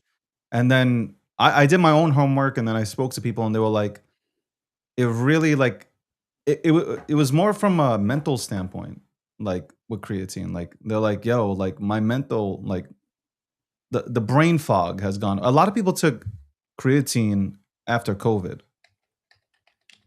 because a lot of people Yeah. had brain fog and shit, and like it's helped them. Again, this is not medical advice, by the way. You should see your doctor. Yes. This is just me. Just what the fuck? This guy's fucking typing to his friend, texting each other. I think Rob's not coming on here today, by the way. So let's go ahead and just. This is a fun topic, by the way, to talk about. I will Yeah. say though one more thing. I'm just like I've ordered even heavier weights now, Hmm. like heavier weights. I literally I expected a problem. I didn't have a problem at all. Like I am lifting like n- not even I'm not saying it's not challenging. What I'm saying is lifting like I'm 20, dog. Like it's the strength is there, man. I work Well, like I go on the treadmill all the time. Here's my thing. I run and I go on the treadmill. So when it comes to endurance, because you kept on bringing that up, I have that. Like I can walk the entire city with no yeah. problem. Like I go to New York City, I can from from start to finish, I have no problem. I'll never have a problem with that. Knock on wood. Well, Anyway, I was let's just get away gonna from say. men's health because a lot of people will go now get creatine because I said it and shit. Well, I was just gonna say this. Much like I tell people that your risk profile for your portfolio is gonna be different for everyone. It's the same when it comes to your health. So definitely make sure that you are at the doctor talking to them about what you are doing and what you plan to do and what your goals are. And that's how you create your plan, right? And it's hedging, it's risk management for your health so that you can actually stick around to experience life-changing wealth, right? Especially if you're in this space. You gotta look good, man. I don't know. A lot of people have like I've looked at people and they just like I don't know. Let me shut the fuck up. I It just says don't know. creatine shortage incoming. You heard it here on the breakdown first. Yeah, I'm telling you. Freaking love bits. I please guys like don't take creatine, okay? Because of me. Figure that shit out on your own. Okay. They'll go just get some random creatine, bro. Random creatine. I can already see it. I'm already thinking about and by the way, I really eat a lot of protein now. Like I really Pause. do eat a lot of protein. Fucking Jesus Christ.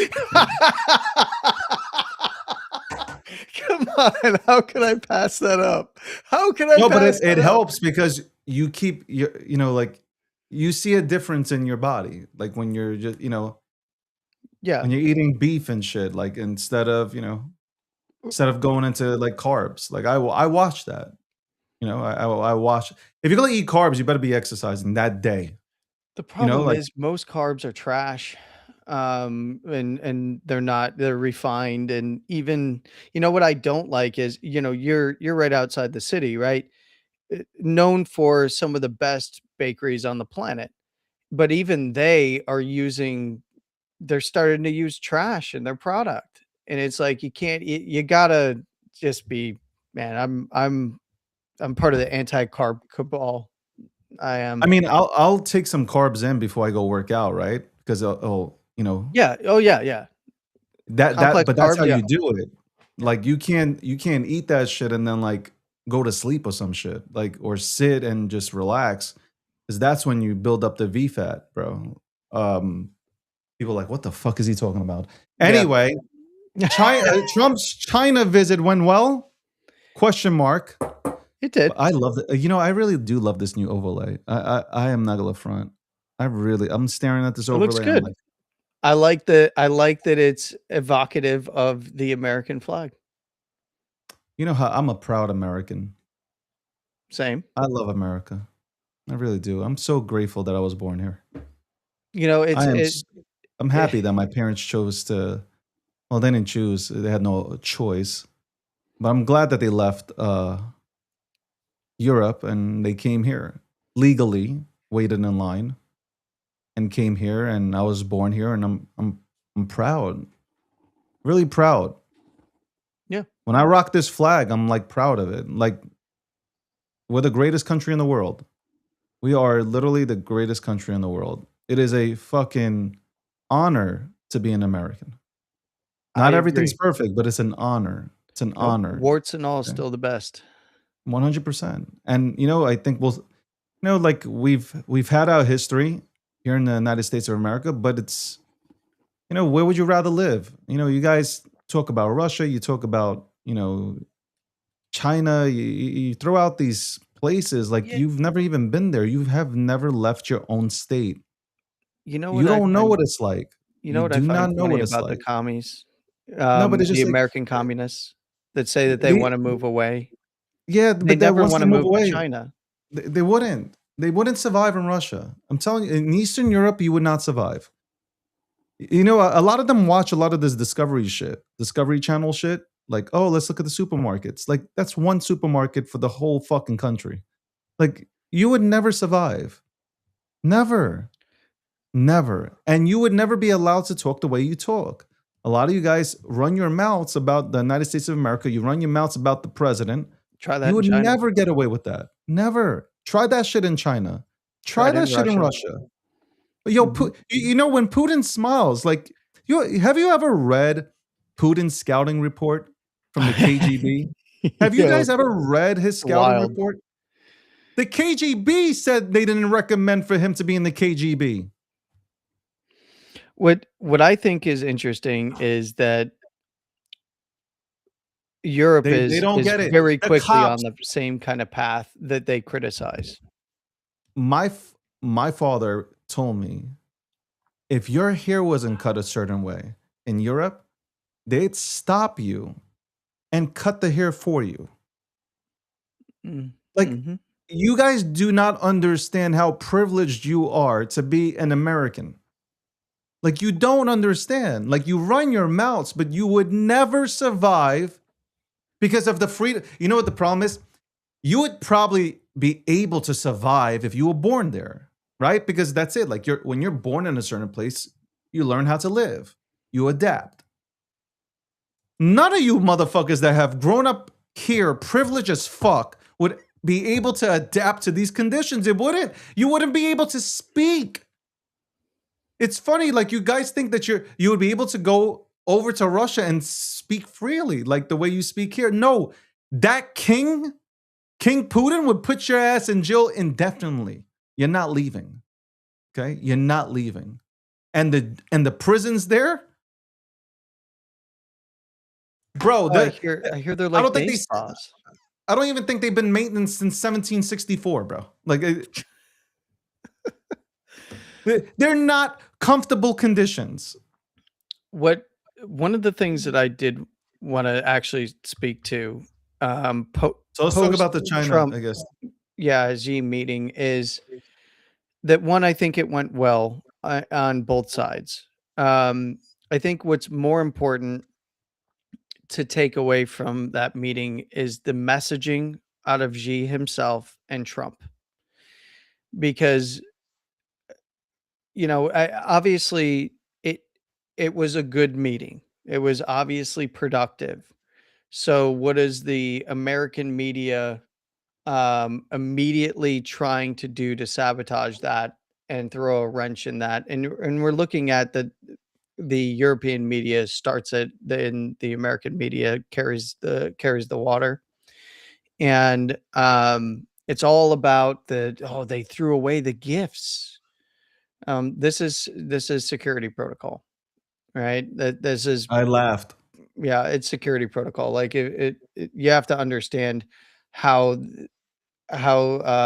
bringing gifts from, and it'd be the same for Chinese delegation that's going to be coming here to the United States, right? Is that it is a competition, and I like the way that Xi framed it. I like the way that Trump framed it. You can coexist as competition and not enemies. And part of the reason why that messaging is coming out of Xi and the regime in China They're is broke. because of the actions that Trump and the administration have taken since the moment he came into office, with energy production first, tariffs next, go to Venezuela, start really clamping down on things there before I, eventually Andy, taking the euro, I now don't going think to the he Strait. expected that though. I don't think Xi expected He didn't. what what I Trump don't think did he thought with he the would do it. administration. I don't think he expected it. Yeah, and I don't think he thought that that was gonna occur. And I Yeah. think the biggest news out of that meeting is um, that China is willing to buy energy from the United States. Now we're gonna see how real these are, and we'll see it in the markets and in the contracts. But Yeah. buying oil and liquefied natural gas from the United States is a big deal. And it's not because China all of a sudden just wants to be best friends with the United States. It's because their hands are forced. And Correct. Trump knew that he had to get this done. That's why he delayed the meeting. That's why there's a blockade in the strait. It's why that's why Trump's very first tour coming back into office was to touch base on the Abraham Accords in the Middle East. And what a lot of people don't seem to understand is a lot of this has to do with Saudi Arabia directly, and the history of the Gulf nations and Iran, and how any of this situation even came about.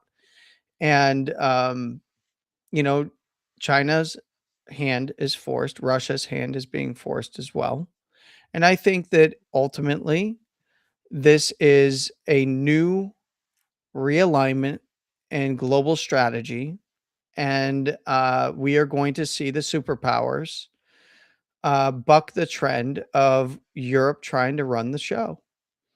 And Europe is the outsized loser in this scenario when it comes to pulling strings through alliance partners. And I think that sovereign nations and the biggest sovereign nations in the world, the superpowers, are ready to say, no, we're taking the wheel now, not you.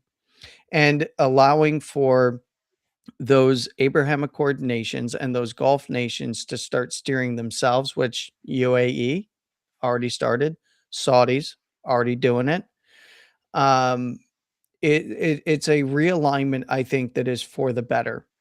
And Europe will readjust because they are being forced to.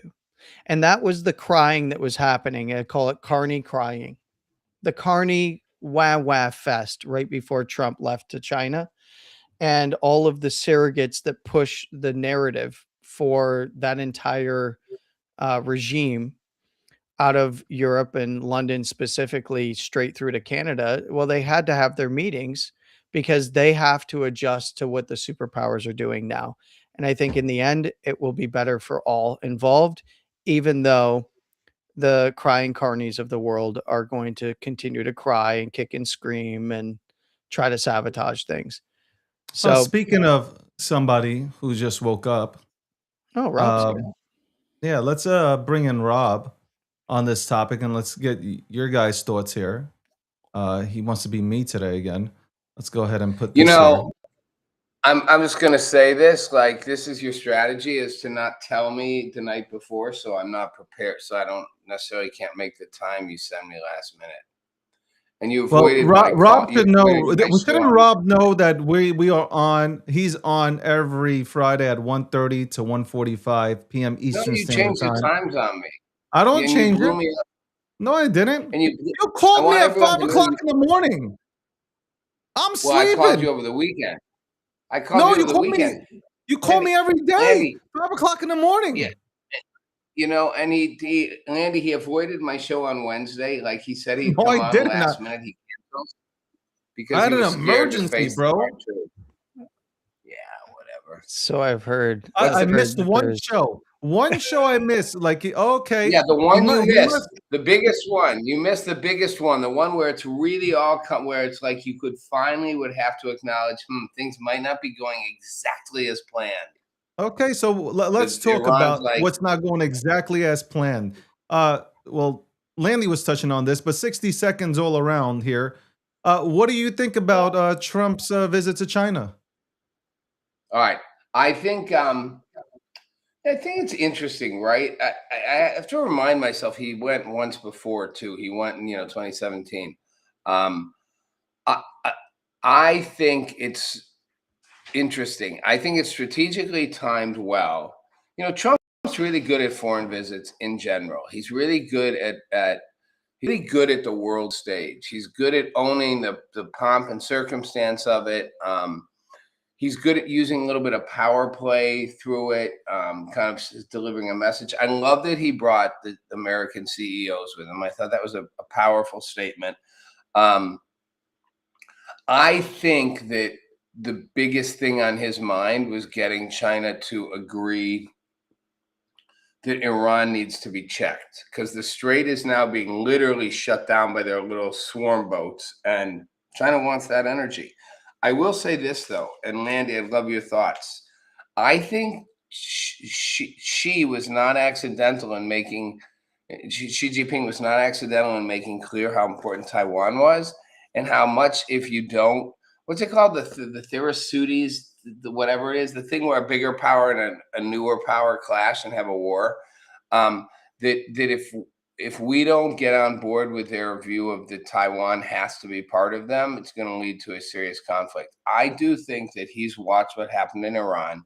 I think she agrees with my assessment, which is Trump's smart, but he thought Iran was going to fold faster and they didn't. And politically, he can't keep going. And I think he's like, no way he gets in the way of us taking over this Taiwan.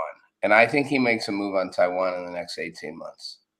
That's what I think. I fundamentally disagree with you on each one of those points, because I think that is I'm not surprised. that is a complete misread of the situation in my assessment. Trump went in with all of the cards. China is on the decline, not the incline. All right. This is where they're in involution. Their real estate markets are falling apart. They are facing a lot of challenges when it comes to the export side of things. They have a Taiwan that is now being armed in earnest against any possible threats. They do not have the military might that has been proven out through their tech. Why do you think all these countries have pivoted to Russian tech instead of Chinese tech for missile defense and offensive capabilities as well? They are hemmed in. And his speech about Taiwan is that, honestly, they're scared. That was to me a capitulation speech. That was not a, oh, we're going to go to war with Taiwan. Do you understand what would happen to China if they went to war with Taiwan?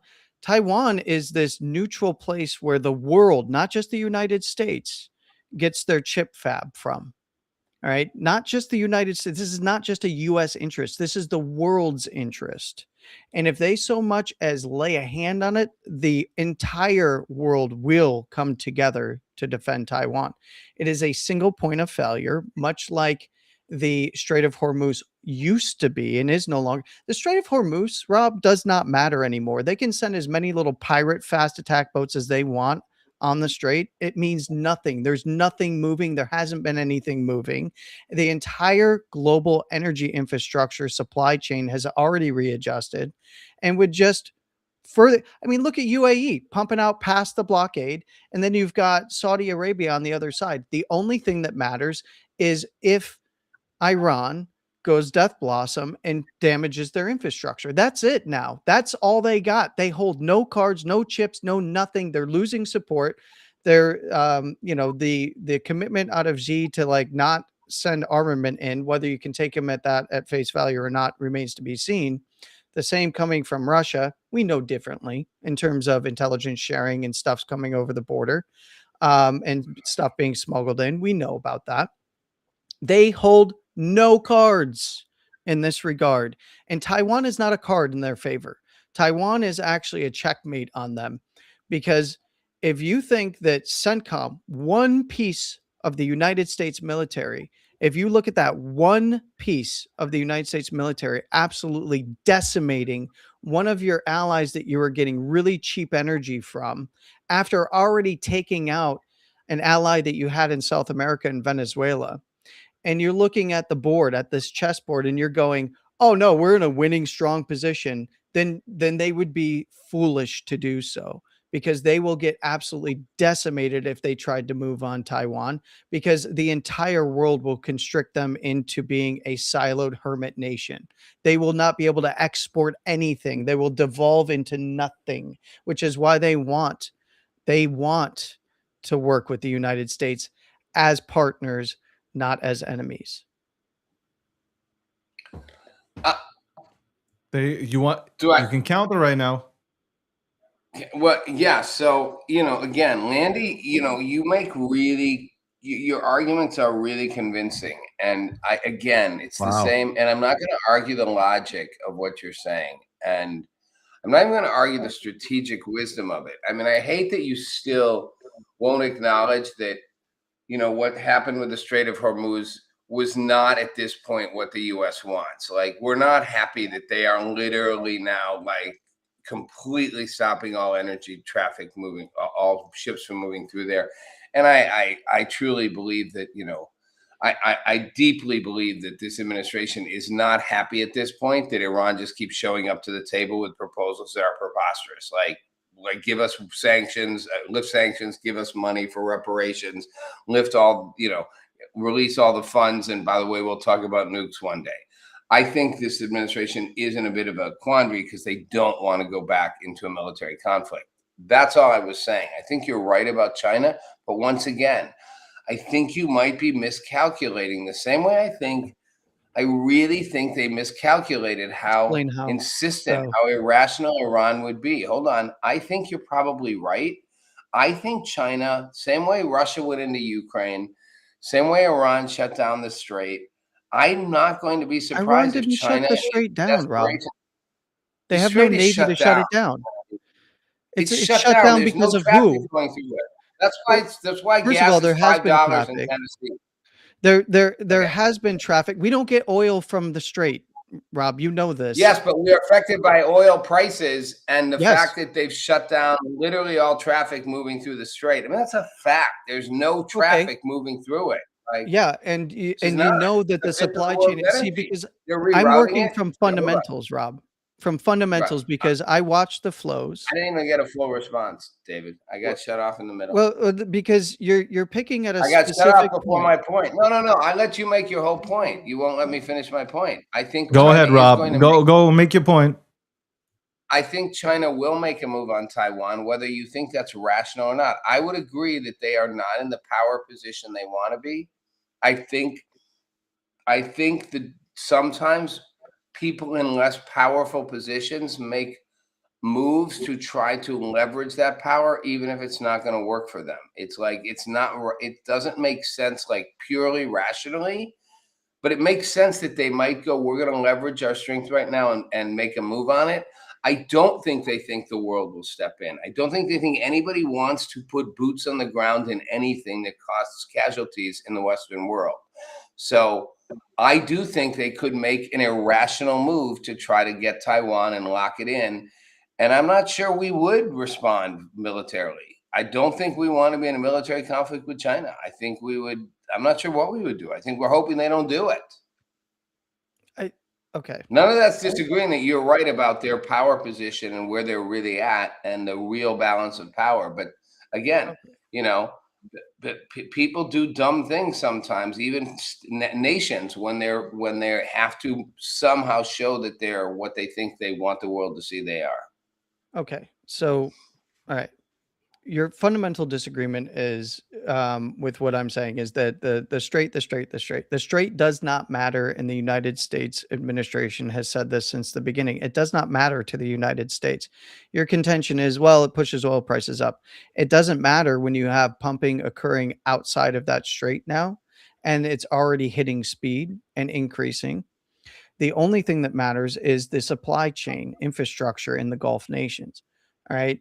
The strait could be open tomorrow, Rob, and we would not see gas prices decrease in terms of the overall net effect that would actually push prices down for quite some time For about because 4 of months, the I'd demand say. destruction. Huh? I'd say it's going to be a couple months at least before the price. Yeah, even go down. if oil prices crash to, $60 to $70 a barrel, you're not going to feel that in any of the economies in Europe, Asia, or even the United States for quite some time. So I agree with you there. But the straight long term only matters to China and Europe, and it would and here's the key. You would have to have Iran on board in the actual system that is trading oil above board for it to matter now. The game has changed. The game is completely different now from the Red Sea to the opposite side of the strait where the UAE is pumping out to. The only player in this game that is the big loser with the strait being closed now is Iran. So they're either got to shit or get off the pot, because if they don't become a part of the wider global economy and the energy markets, they are the ones that are the losers here. It's not the other Gulf nations. They already have solutions that are being employed and solutions that are going to be employed in the future. In fact, there's even new pipelines being built with the backing of Saudi Arabia and United States corporations to assist Europe that completely takes them out of the picture. So there's other straits that you got to pay attention to. And when it comes to Taiwan, you're very correct that yes, you can have irrational nations that are not on the incline make really rash decisions because they believe that the United States or Europe wouldn't get involved. But here's the thing. Everything that you just said is a good thing for the United States, not a bad thing for the United States. This is a very powerful position for the United States to be in, and it's increasing in its power and positioning. And I think the opposite's going to happen. I think that you're going to see Russia come to the table, China come to the table. You're going to see new trade deals you're going to see Russia come back into the fold and not be sanctioned. You're going to see sanctions lifted for United States product going to China. And you're going to see that tariffs likely being lowered sector by sector with some protectionism for the United States and a reestablishment of that relationship with China. And I think a lot of it's going to be aimed at getting Europe on board and to turn away from some of the agenda that Europe has had for quite some time in terms of globalization in favor of sovereign nation. That's my opinion. And I'm basing that on the economic data. I get it. David, I feel like Landy, I'm like, it's like when you're watching a movie or like a good like kind of suspense story where, like House of Cards kind of thing, where where one side's already seen what the other side's going to do, so they're kind of like, oh, it looks like this is going to happen. But Landy goes to sleep peacefully at night, knowing that he's already seen around the corner. Like, they say they want the Strait open, they really don't. Oh, they say that they need Iran to give us the uranium, they really don't. And maybe you're right, Landy. But I wish I could go to sleep as peacefully as you. I do think China's going to make a move on Taiwan in the next year, 18 months. And I do think that Iran, I I think that's suicide. What's that? I think it's suicidal for China to make a move on Taiwan, because I agree with Landy. Then it's not just an American thing. You bring in the entire world, because they are, Taiwan is ultimately the chip maker, and you're gonna bring everybody, every single country is going to come after China, and China don't want that. China can't take that on either. It's not like, even if they want to do it, they can't take it on. Like, they will get destroyed. So I don't see them. I don't see them doing that. I don't see them doing that. That is some pipe dream. Not saying you, even we're not going to discuss who you voted for, but but that's a Democrat type of dream. Dissent on this show means you must like Kamala Harris. You should have come on my Wednesday show. Look, you guys spoke for 30 minutes. I listened to you guys. Here's how I'll break it down. Number one, China, the things that you can take away, China doesn't want to see a nuclear Iran. So I guess there's an agreement there with the United States of America that Trump's doing the right thing, because imagine, can you only imagine? Second, to act like Iran was not going to go ahead and close off the Strait is crazy. Because as soon as they would have created a nuke, it would have been closed without even the United States doing an operation there. It would have been closed. So all these talking points that I listen to, like from you guys, from CNN, when I watch all these shows, it's just like, it's funny. I sit back, I'm like, you guys actually think like Iran wasn't planning this? Like, you think they came up with this while the United States of America came and did an operation on them? No, they were planning this. They were planning everything. The rockets weren't supposed to go more than 2,000 miles. They did, right? Like, there are a bunch of liars there. They absolutely lied to the entire world. I'm glad that Trump has done what he's done. I hope they finish them off completely. As for our economy, I think we're in a great position. I mean, me and Landy talked about this kind of yesterday. Cuba, guess who landed there yesterday? The United States of America. The director of the CIA landed in Cuba yesterday. Guess what's going to happen? They're going to be in our back pocket at the end of the day. And like, we are setting ourselves up, as the ultimate fueling station for the world. I like it. And that means that we'll generate money that'll go into this economy. Hopefully we bring down the debt and the deficits, and we're going to be sitting in a good position. It doesn't happen overnight. My whole thing is, I think you're allowed, freedom of speech is a beautiful thing. We can go ahead and look at all these things and complain or critique shit. Let's see what happens long term, because I have a feeling if like this all plays out the way they want it to play out, I have a good feeling like the United States of America is in the really, really powerful position after all said and done. So, I've watched Democrats that sat back and said we shouldn't have touched Iran. We should have left them alone, which is crazy.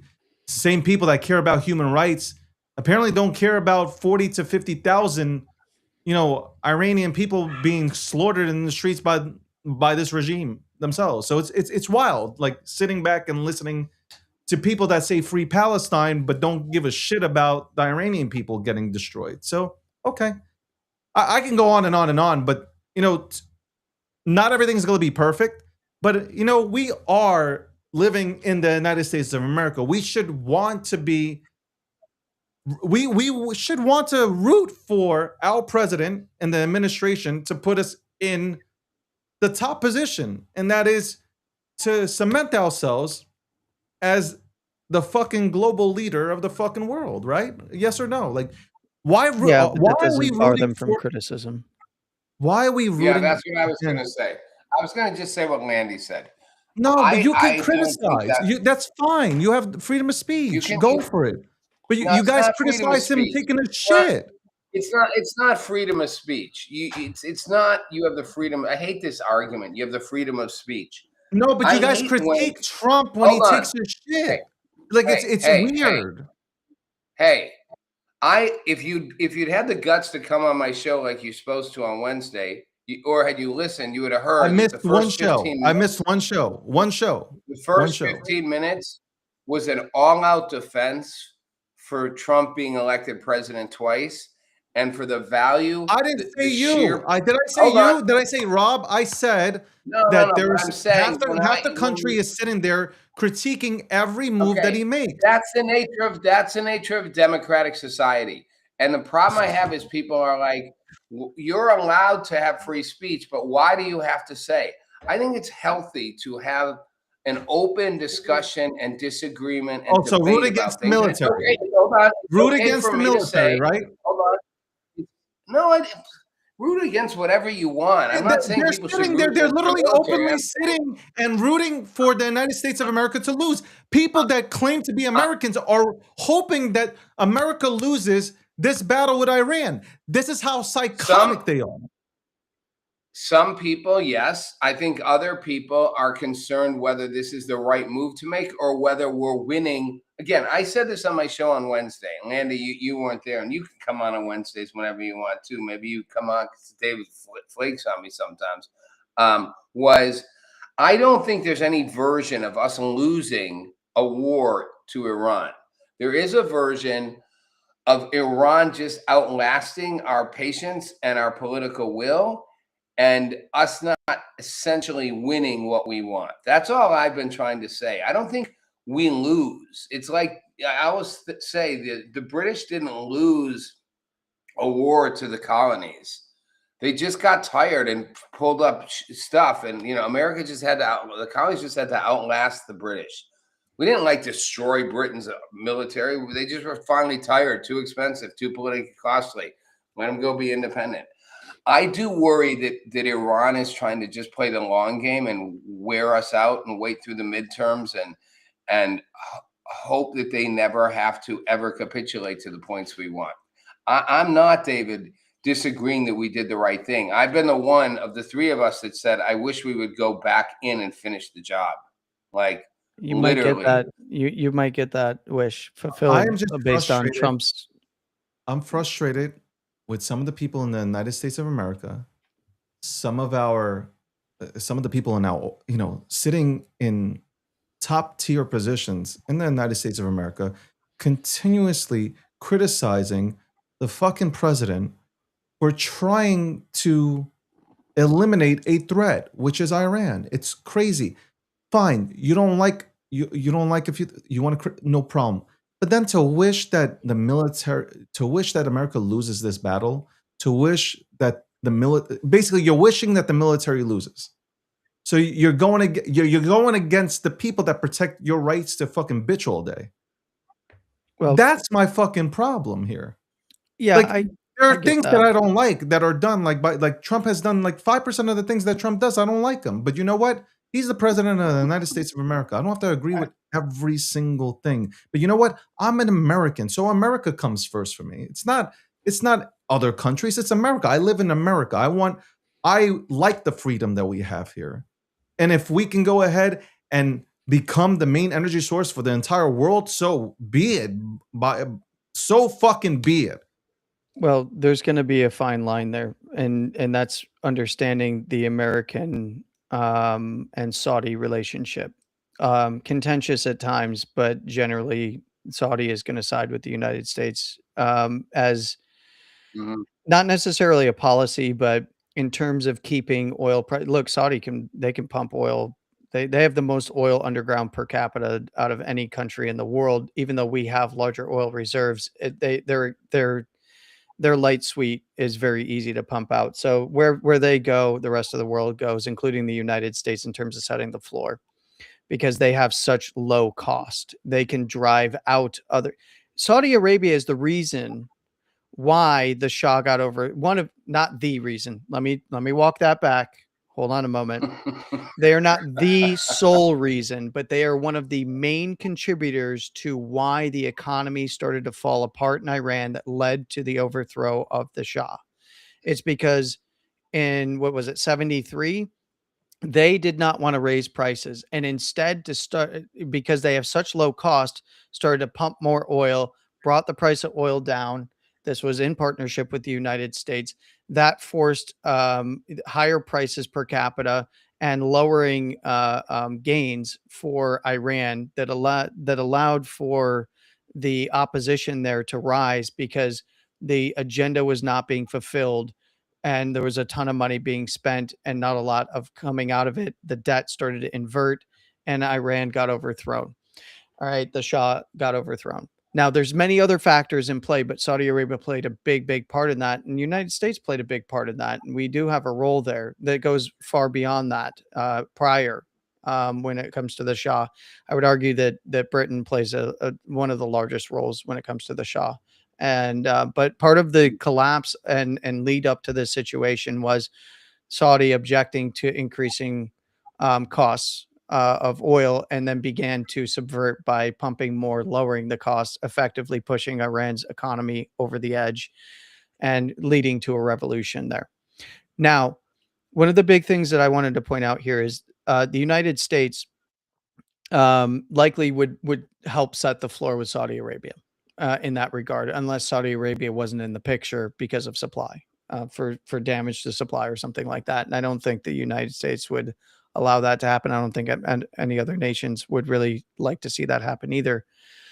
But when it comes to a few different things, I wanted to roll back for a moment to Taiwan. Something very important to understand is not only are they the biggest chip fab in the world, but they're reliant on the United States. A lot of people don't know this and don't talk about it, but for chip fabrication, in order to get those increasingly pure silicon ingots that create the silicon wafers, you need to have quartz, and the purest quartz in the world comes out of the United States. Now, there's been China has found some high purity quartz, but nothing rivals the United States purity of quartz, specifically coming out of Spruce Mine. That's Spruce Pine, rather, the Spruce Pine Mine in North Carolina. So one of the things that I don't think that China could afford to make a move on Taiwan is because effectively it's worthless at the end of the day if you do so. Because if you destroy any of their manufacturing infrastructure in the midst of a war, you're screwed, right? You screw not only yourselves, but the whole world. But also, let's say that you keep it intact and you manage to take it over. You're not going to get the same yields. And then there is going to be other fabs built. It might take a while. Other fabs built to compete. We saw all of this when it came to mining rare earth elements, right? And you saw United States and Australia and Malaysia pull together to take a big chunk of that market off the board. And now you see the United States deal in terms of what's going on in Greenland. One of the largest deposits of rare earth elements in the world is going to be pretty much wholly owned by the United States, with United States funding in the background that's pushing it forward, no matter what happens with Greenland becoming a part of the United States or not. And there is, I really look at this, Rob and David, I look at this as the team that Trump has put into place, this administration, is absolutely killing it on the strategy side. And we are going to very soon start to see the wheels turning and the outcome of those strategies being employed have a not just a positive effect on the United States, the economy, the citizens, and us here at home in terms of security. But I think it's going to also benefit Russia and China, because I think that they have a real appetite to partner with the United States. And I think that they see the benefits of partnering with the United States, and the United States wants to partner with them. And I really do think that this is a check on the global cabal out of Davos and run by London and perpetuated here in the West by the carnies of the world. Crying Carney taken big L's lately, and they can write as many pieces as they want and all their big think tank groups and journals to try and take the wind out of the sails, but it's nothing more than the kicking and screaming and crying of a failing of strategy and control on their part, and they're going to kick and scream all the way down before eventually capitulating to the superpowers of the world. That really is my take on things, and I back a lot of this up by looking at markets and the economies and knowledge of history and strategy on the military side of things, especially, and how those things tie together. And I see the picture that has been being painted based on what the administration indicated from the moment they came into office, and they are playing it out. And that doesn't mean that everything goes perfectly to plan, but they are playing it out. I think playing it quite well. So quick. Go ahead. You got 60 seconds. Yeah, because that was like 5 minutes, but it was good. Yeah, I Landy. know. I'll say Landy. the guy goes on. He goes on till you can't pay attention anymore. It's like you can't remember the first point. Yo, Part of my strategy. Like, Look, I worked in psychological like, operations for a long time, Rob. yeah, Just know what you're clearly, up it's against. like how do you torture someone? Just keep talking to them until they're like numb. They can't get back. To You where should it have seen how much started. information I extracted from people in Guantanamo, man. Well, Rob, you got 60. All right.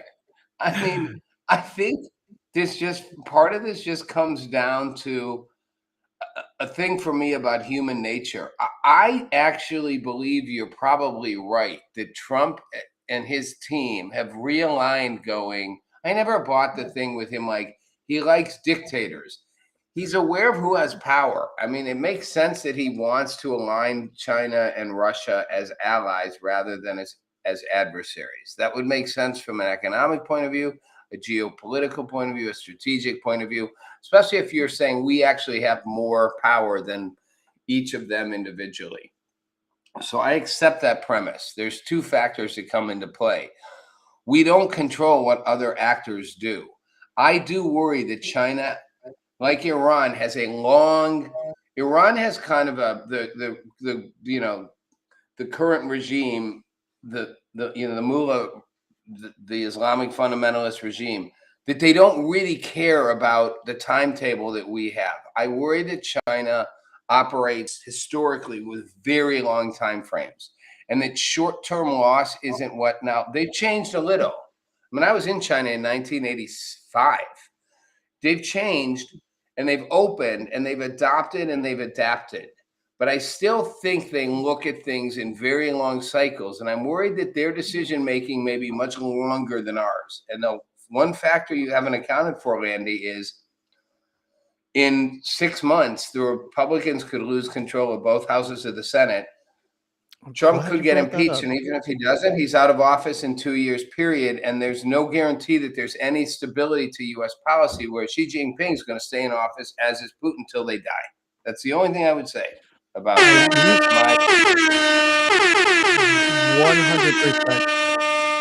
100% there with you. But one of the counterpoints that I like to bring up is that regardless of political positioning here in the United David's States, talking in the dark because he doesn't like we're agreeing. Yo, who let you talk, Landy? Like, this is crazy. Sorry, I thought we were just gonna let him agree with me, David. What, are you scared that he's saying I'm right about something? You guys, I'm glad that you guys swiped right on each other. Now go on a date. Congratulations. Look, we're on the date. This is the first date. Don't mess it up. All right. No, it's because we're out of fucking time. Then I'm like, no, we're right, not. Yeah, we're getting an extension. We're in overtime. No, there's no overtime. It's Friday. It's sunny. I want to tan my balls, bro. Like, that's it. We're done. Let me just give this final take to you. You got 60 seconds. I agree. Shit, bro. I agree with you on that point. I'm glad you brought up the election cycle because it's something that I'd like to talk to you and David about. David and I obviously have been talking about it throughout the week. Oh, it's going to be 5 minutes. Get ready. So not today, but in the 40 future. seconds. But Your point is very Let's salient. stick to the One part of where the you things that agree I with will me, Andy. I like how one that of the sounded. things that I will tell you though, and you know this just as well as I do, is the Biden administration was adversarial to China as well. Yes. But they And were, Russia. I think they were ratcheting tensions up versus bringing them down. I think that a non-Trump style admin would actually ratchet the tensions up between China and the United States. So I am with you with that. I just want to let you guys both know this is a serious topic here. Robinhood, they have this credit card, and it's the gold credit card. I got selected, so I just wanted to let you guys know. Y'all might still be on this waiting list. I'm not. Shout out to Robinhood. 3% back on your purchases. I'm not really into credit cards, but I did want to get that one. All right. Anyway. Landy's been on here the entire time. We've been here 2 hours and 26 minutes and counting, and I probably spoke, I don't know, I'll give it 18 minutes versus Landy's 2 hours and somewhat seconds. So shout out to Landy. He thinks this is Spaces, and then we have Rob, who's just absolutely livid that the United States of America is winning in Iran. So there you go. Wednesday, obviously he made mention of it multiple times. Monday and Wednesday, Rob goes on at 8 p.m. Eastern Standard Time to go ahead and talk about trending news. You can catch him on his show on this network. You can also catch Landy here Mondays, Wednesdays, and Friday. Today's Friday. So it's Fridays today. You can catch him 9 p.m. wrapping up the week in the markets on the market update. So appreciate you, gentlemen, for coming on. And I'm sorry, Rob, if you're still butthurt about me not showing up on Wednesday one time, I do apologize. I'm sorry. Hopefully you slept well. What? You know what? Consistency is everything. You're going to make it this next Wednesday. You're going to have another excuse. I've made it every single Wednesday except for one. So if you want to just be like a true liberal and just sit on it the entire time. No, I'm just asking if you're going to make it next Wednesday. Simple question. Well, as long as God allows me to, yes. Wow.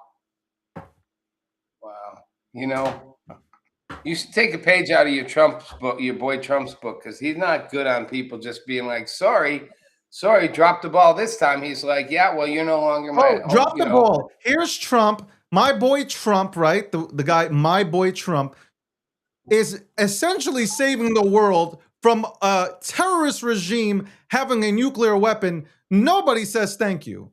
So it's like, we're not going to say thank you to that. As Americans, we should be happy that we don't have to rely on anybody to go ahead and get our energy, right? He's setting us up to not be reliant on anybody's ass. There's one thing I was really disappointed, though, in David. They did not bring any honey from the White House honeybees over to Winnie the Pooh. Disappointing. I'm very disappointed. China's a wreck. You don't want to keep it real before we get off of this. China's a wreck and they're a mess. Russia can't beat Ukraine. Okay, we're talking like Russia is. Look, obviously I got Eastern European DNA in me, 100%. I love the people over in Eastern Europe. I really do. They're really good people. David's related to Putin, is what he's trying to say. All I gotta say is at the end of the day, Russia ain't shit. Russia's newest tank was made in 1974. Okay, that's their newest tank. Okay, they got no army. Okay, they got a bunch of. They're using their citizens, poor citizens. They're dragging them out of the fucking houses. The same thing that the Ukrainians are doing. And they're sending them to war, and none of them know how to fight in general, okay? That's what you have going on now over there in Europe. China ain't shit because their workforce is retiring. They put a ban on making kids. The workforce is gone, man. In the next few years, they got no workforce, man. The whole world needs to figure out where they're getting their products made from because they ain't gonna be China anymore. China can put on this whole display of, look how fast we can make this, that, and the third. Their workforce is going out of business. They're retiring. Let's talk about that. Why isn't nobody talking about half the people that are working right now are retiring in the next 2 to 3 years? They ain't shit. Their economy ain't shit. And they ain't got no friends except Russia, who's also broke. You're talking about two broke ass countries. What, you want to bring Brazil into the mix? They're broke as hell. You want to talk about Brinks like it's a fucking problem? What are we talking about here? And I'm glad that fucking Trump realigned the fucking chessboard. Now we're fucking close with the Saudis. Good. They got money. We talk about Elon being the richest guy in the world. That's on paper. You want to talk about rich? You want to talk about fuck you money? That's the Saudis. So yeah, I'm fucking with this new plan. I like this new plan. I like the new strategy. I like blockading people's asses until they can't take it no more. Because we're destroying their economy. They got no economy. How about that? They're donezo. And if we don't finish them, Israel will. Whether you like it or not, whether you like Israel or not, Israel ain't playing. They're taking everybody out. Okay?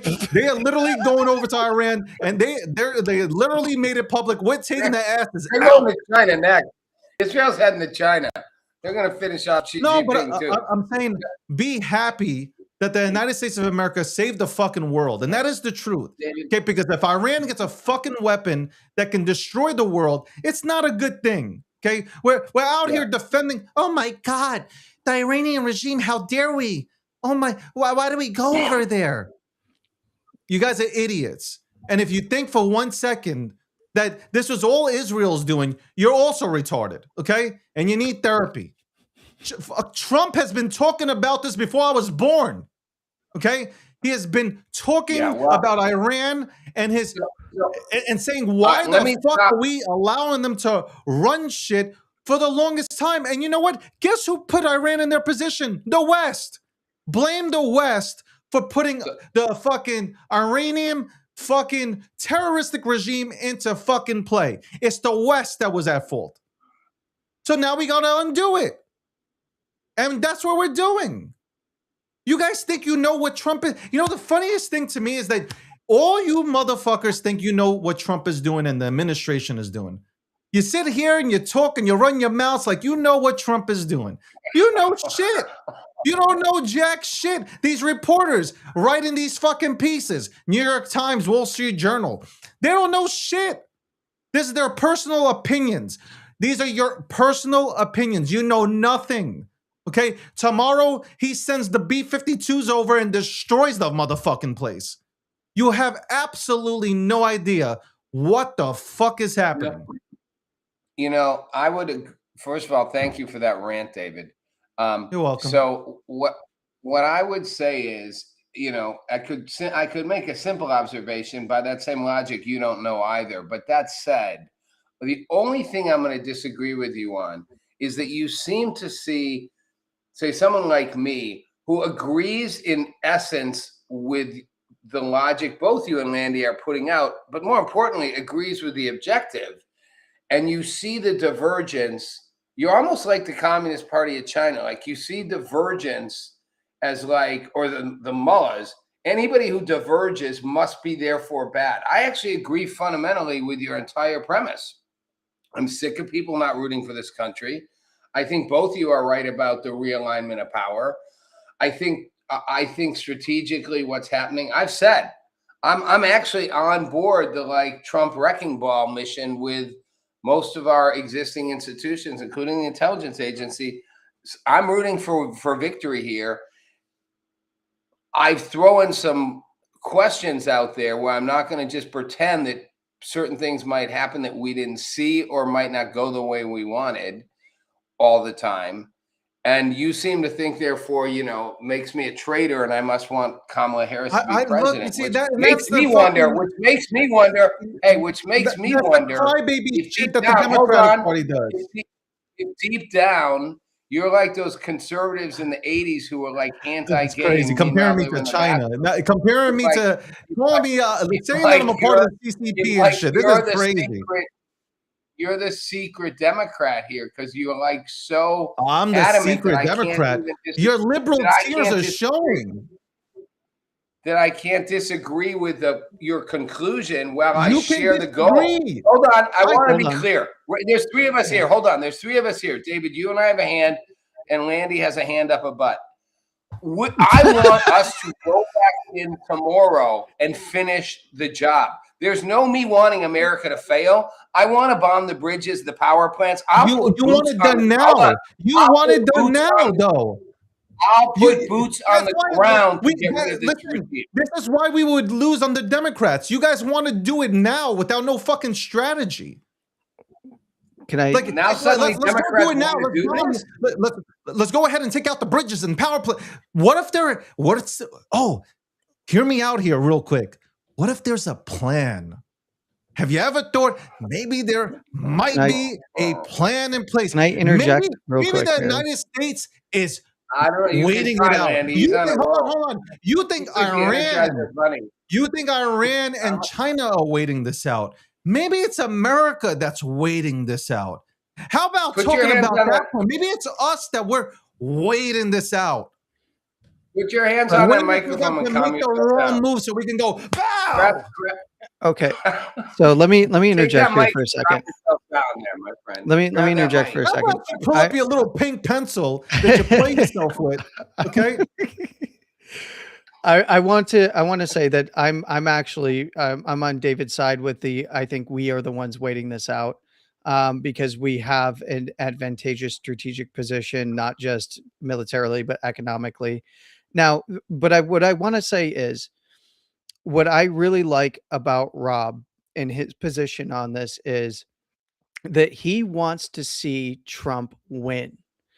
He wants to see him win this out and He's sweep the complaining board. the entire No, time. wait. Hear me I out. want Trump to Hear me win, out. but Trump's so bad. No, And no, then- no, no, no, no, no. I don't- The I don't whole take- I fucking don't get that. conversation is crying. Look, his concerns are valid from the perspective of he wants Trump to win this out. He wants the midterms to be taken and held by this administration. He wants to see the plan be followed through. So when he's expressing his concern about these subjects, I actually really like it because it shows me that he actually wants the right things for Trump in this administration. Oh my He God! wants How much to did he see pay the you? How success. much did he He's pay grabbing you? the mic. Oh my He God! wants to He's see. grabbing the He mic, wants to Randy. see the success. I honestly, I've enjoyed these conversations the past couple of weeks Oh because my God! it gives me a view into Rob's thought process, and it shows me that he is actually diehard MAGA, and he is just Nah, he's a concerned. diehard. He's diehard. concerned- fucking, Tim Walz and He's Kamala over concerned there. that the Marjorie Taylor Greens of the world are going to win out and sabotage the entire agenda. And he was concerned. He wants to see Trump win. He wants to see America win, and he's expressing his concerns. Okay. I actually, and like I'm throwing a few jokes in here and there, but genuinely, I do agree with that sentiment, and I agree with the concerns. I am here assuaging your concerns. Okay. that's America's great. winning, Very, and very, we will very- keep winning. Congratulations! What a hell of a We speech. number one. Right? History books should write this in. You know, the history books will write in your fucking speech today about you and Rob's little fucking. I gotta hold back my mouth. Wait Sponsors. till you see our sponsors, balloon popping sponsors. show. It's going to be amazing. We're going to be Yeah. hosts. I'm We're so- going to I'm talk so about how happy that many you- Jewish men are Yeah. going to stand up these other hosts that are looking for them to come on their show. I'm so We're gonna glad interview that them. you and Rob have found love with each other. I'm so happy. Guys, genuinely, like It's all right. from the bottom of my heart, You know what? obviously you guys are a part of the network, so I'm so happy that you guys have come together here and you're on the same page. So I want to thank you, gentlemen, though, for coming on to the show. Appreciate Rob, wearing men's apparel, and appreciate the puppet coming on here today and giving his takes on all things. Rob, I'll see you on Wednesday. We'll have a good conversation you. on Wednesday. We'll see it if you show up. This is like, hope you you know, will. like I would say something, but I know he's gonna get offended, so I won't say nothing. I'll leave you alone today. I'll let you have a good weekend. And Landy, have a good one, sir. Have a good Appreciate you, weekend, guys. Have a good one, guys. Appreciate you guys. All right, these motherfuckers, man.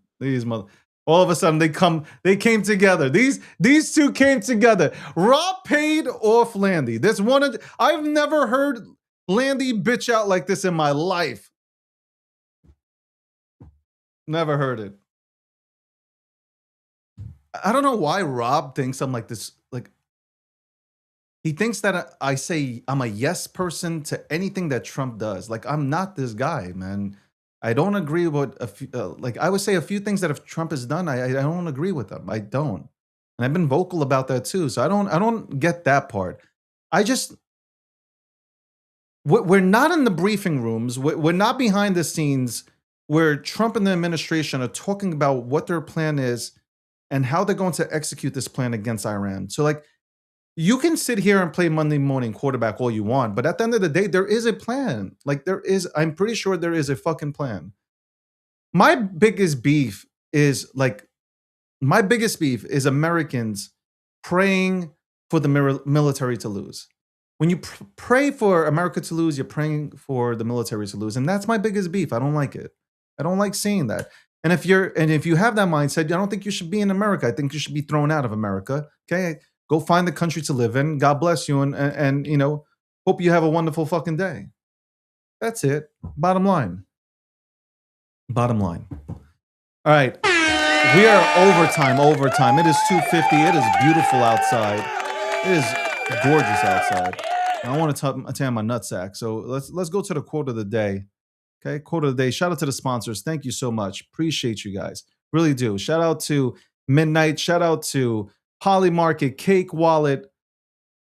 We know we got People's Reserve and Quiet Network on here. And also shout out to Cash App.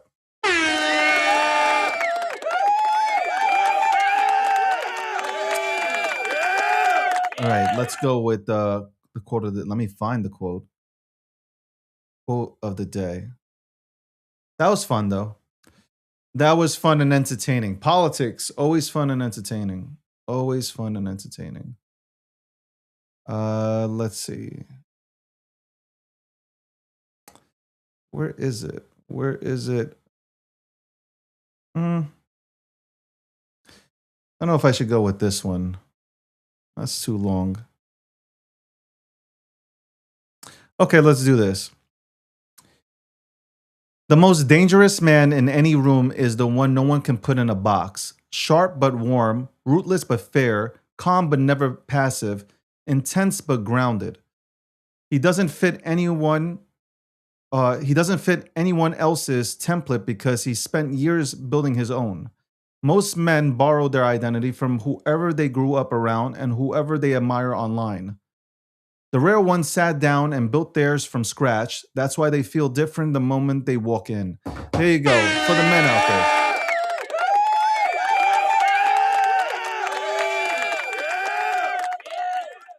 Oh, look, how cute. Hey, how cute, Rob. I see you and Taylor on Instagram here. I like this version of you, Rob. You're chilling outside. I think it looks like you're chilling outside, and you guys are like having a really cool conversation. So shout out to you guys. That's cool. Anyway, it's Friday. I hope all you guys are winning. I really do hope all you guys are winning. I hope you're setting yourselves up in a really good position to win. Seek value, not drama. And be nice to people. That's really it. It's the weekend. Have fun. Tan your balls, okay? On that note, I'm out.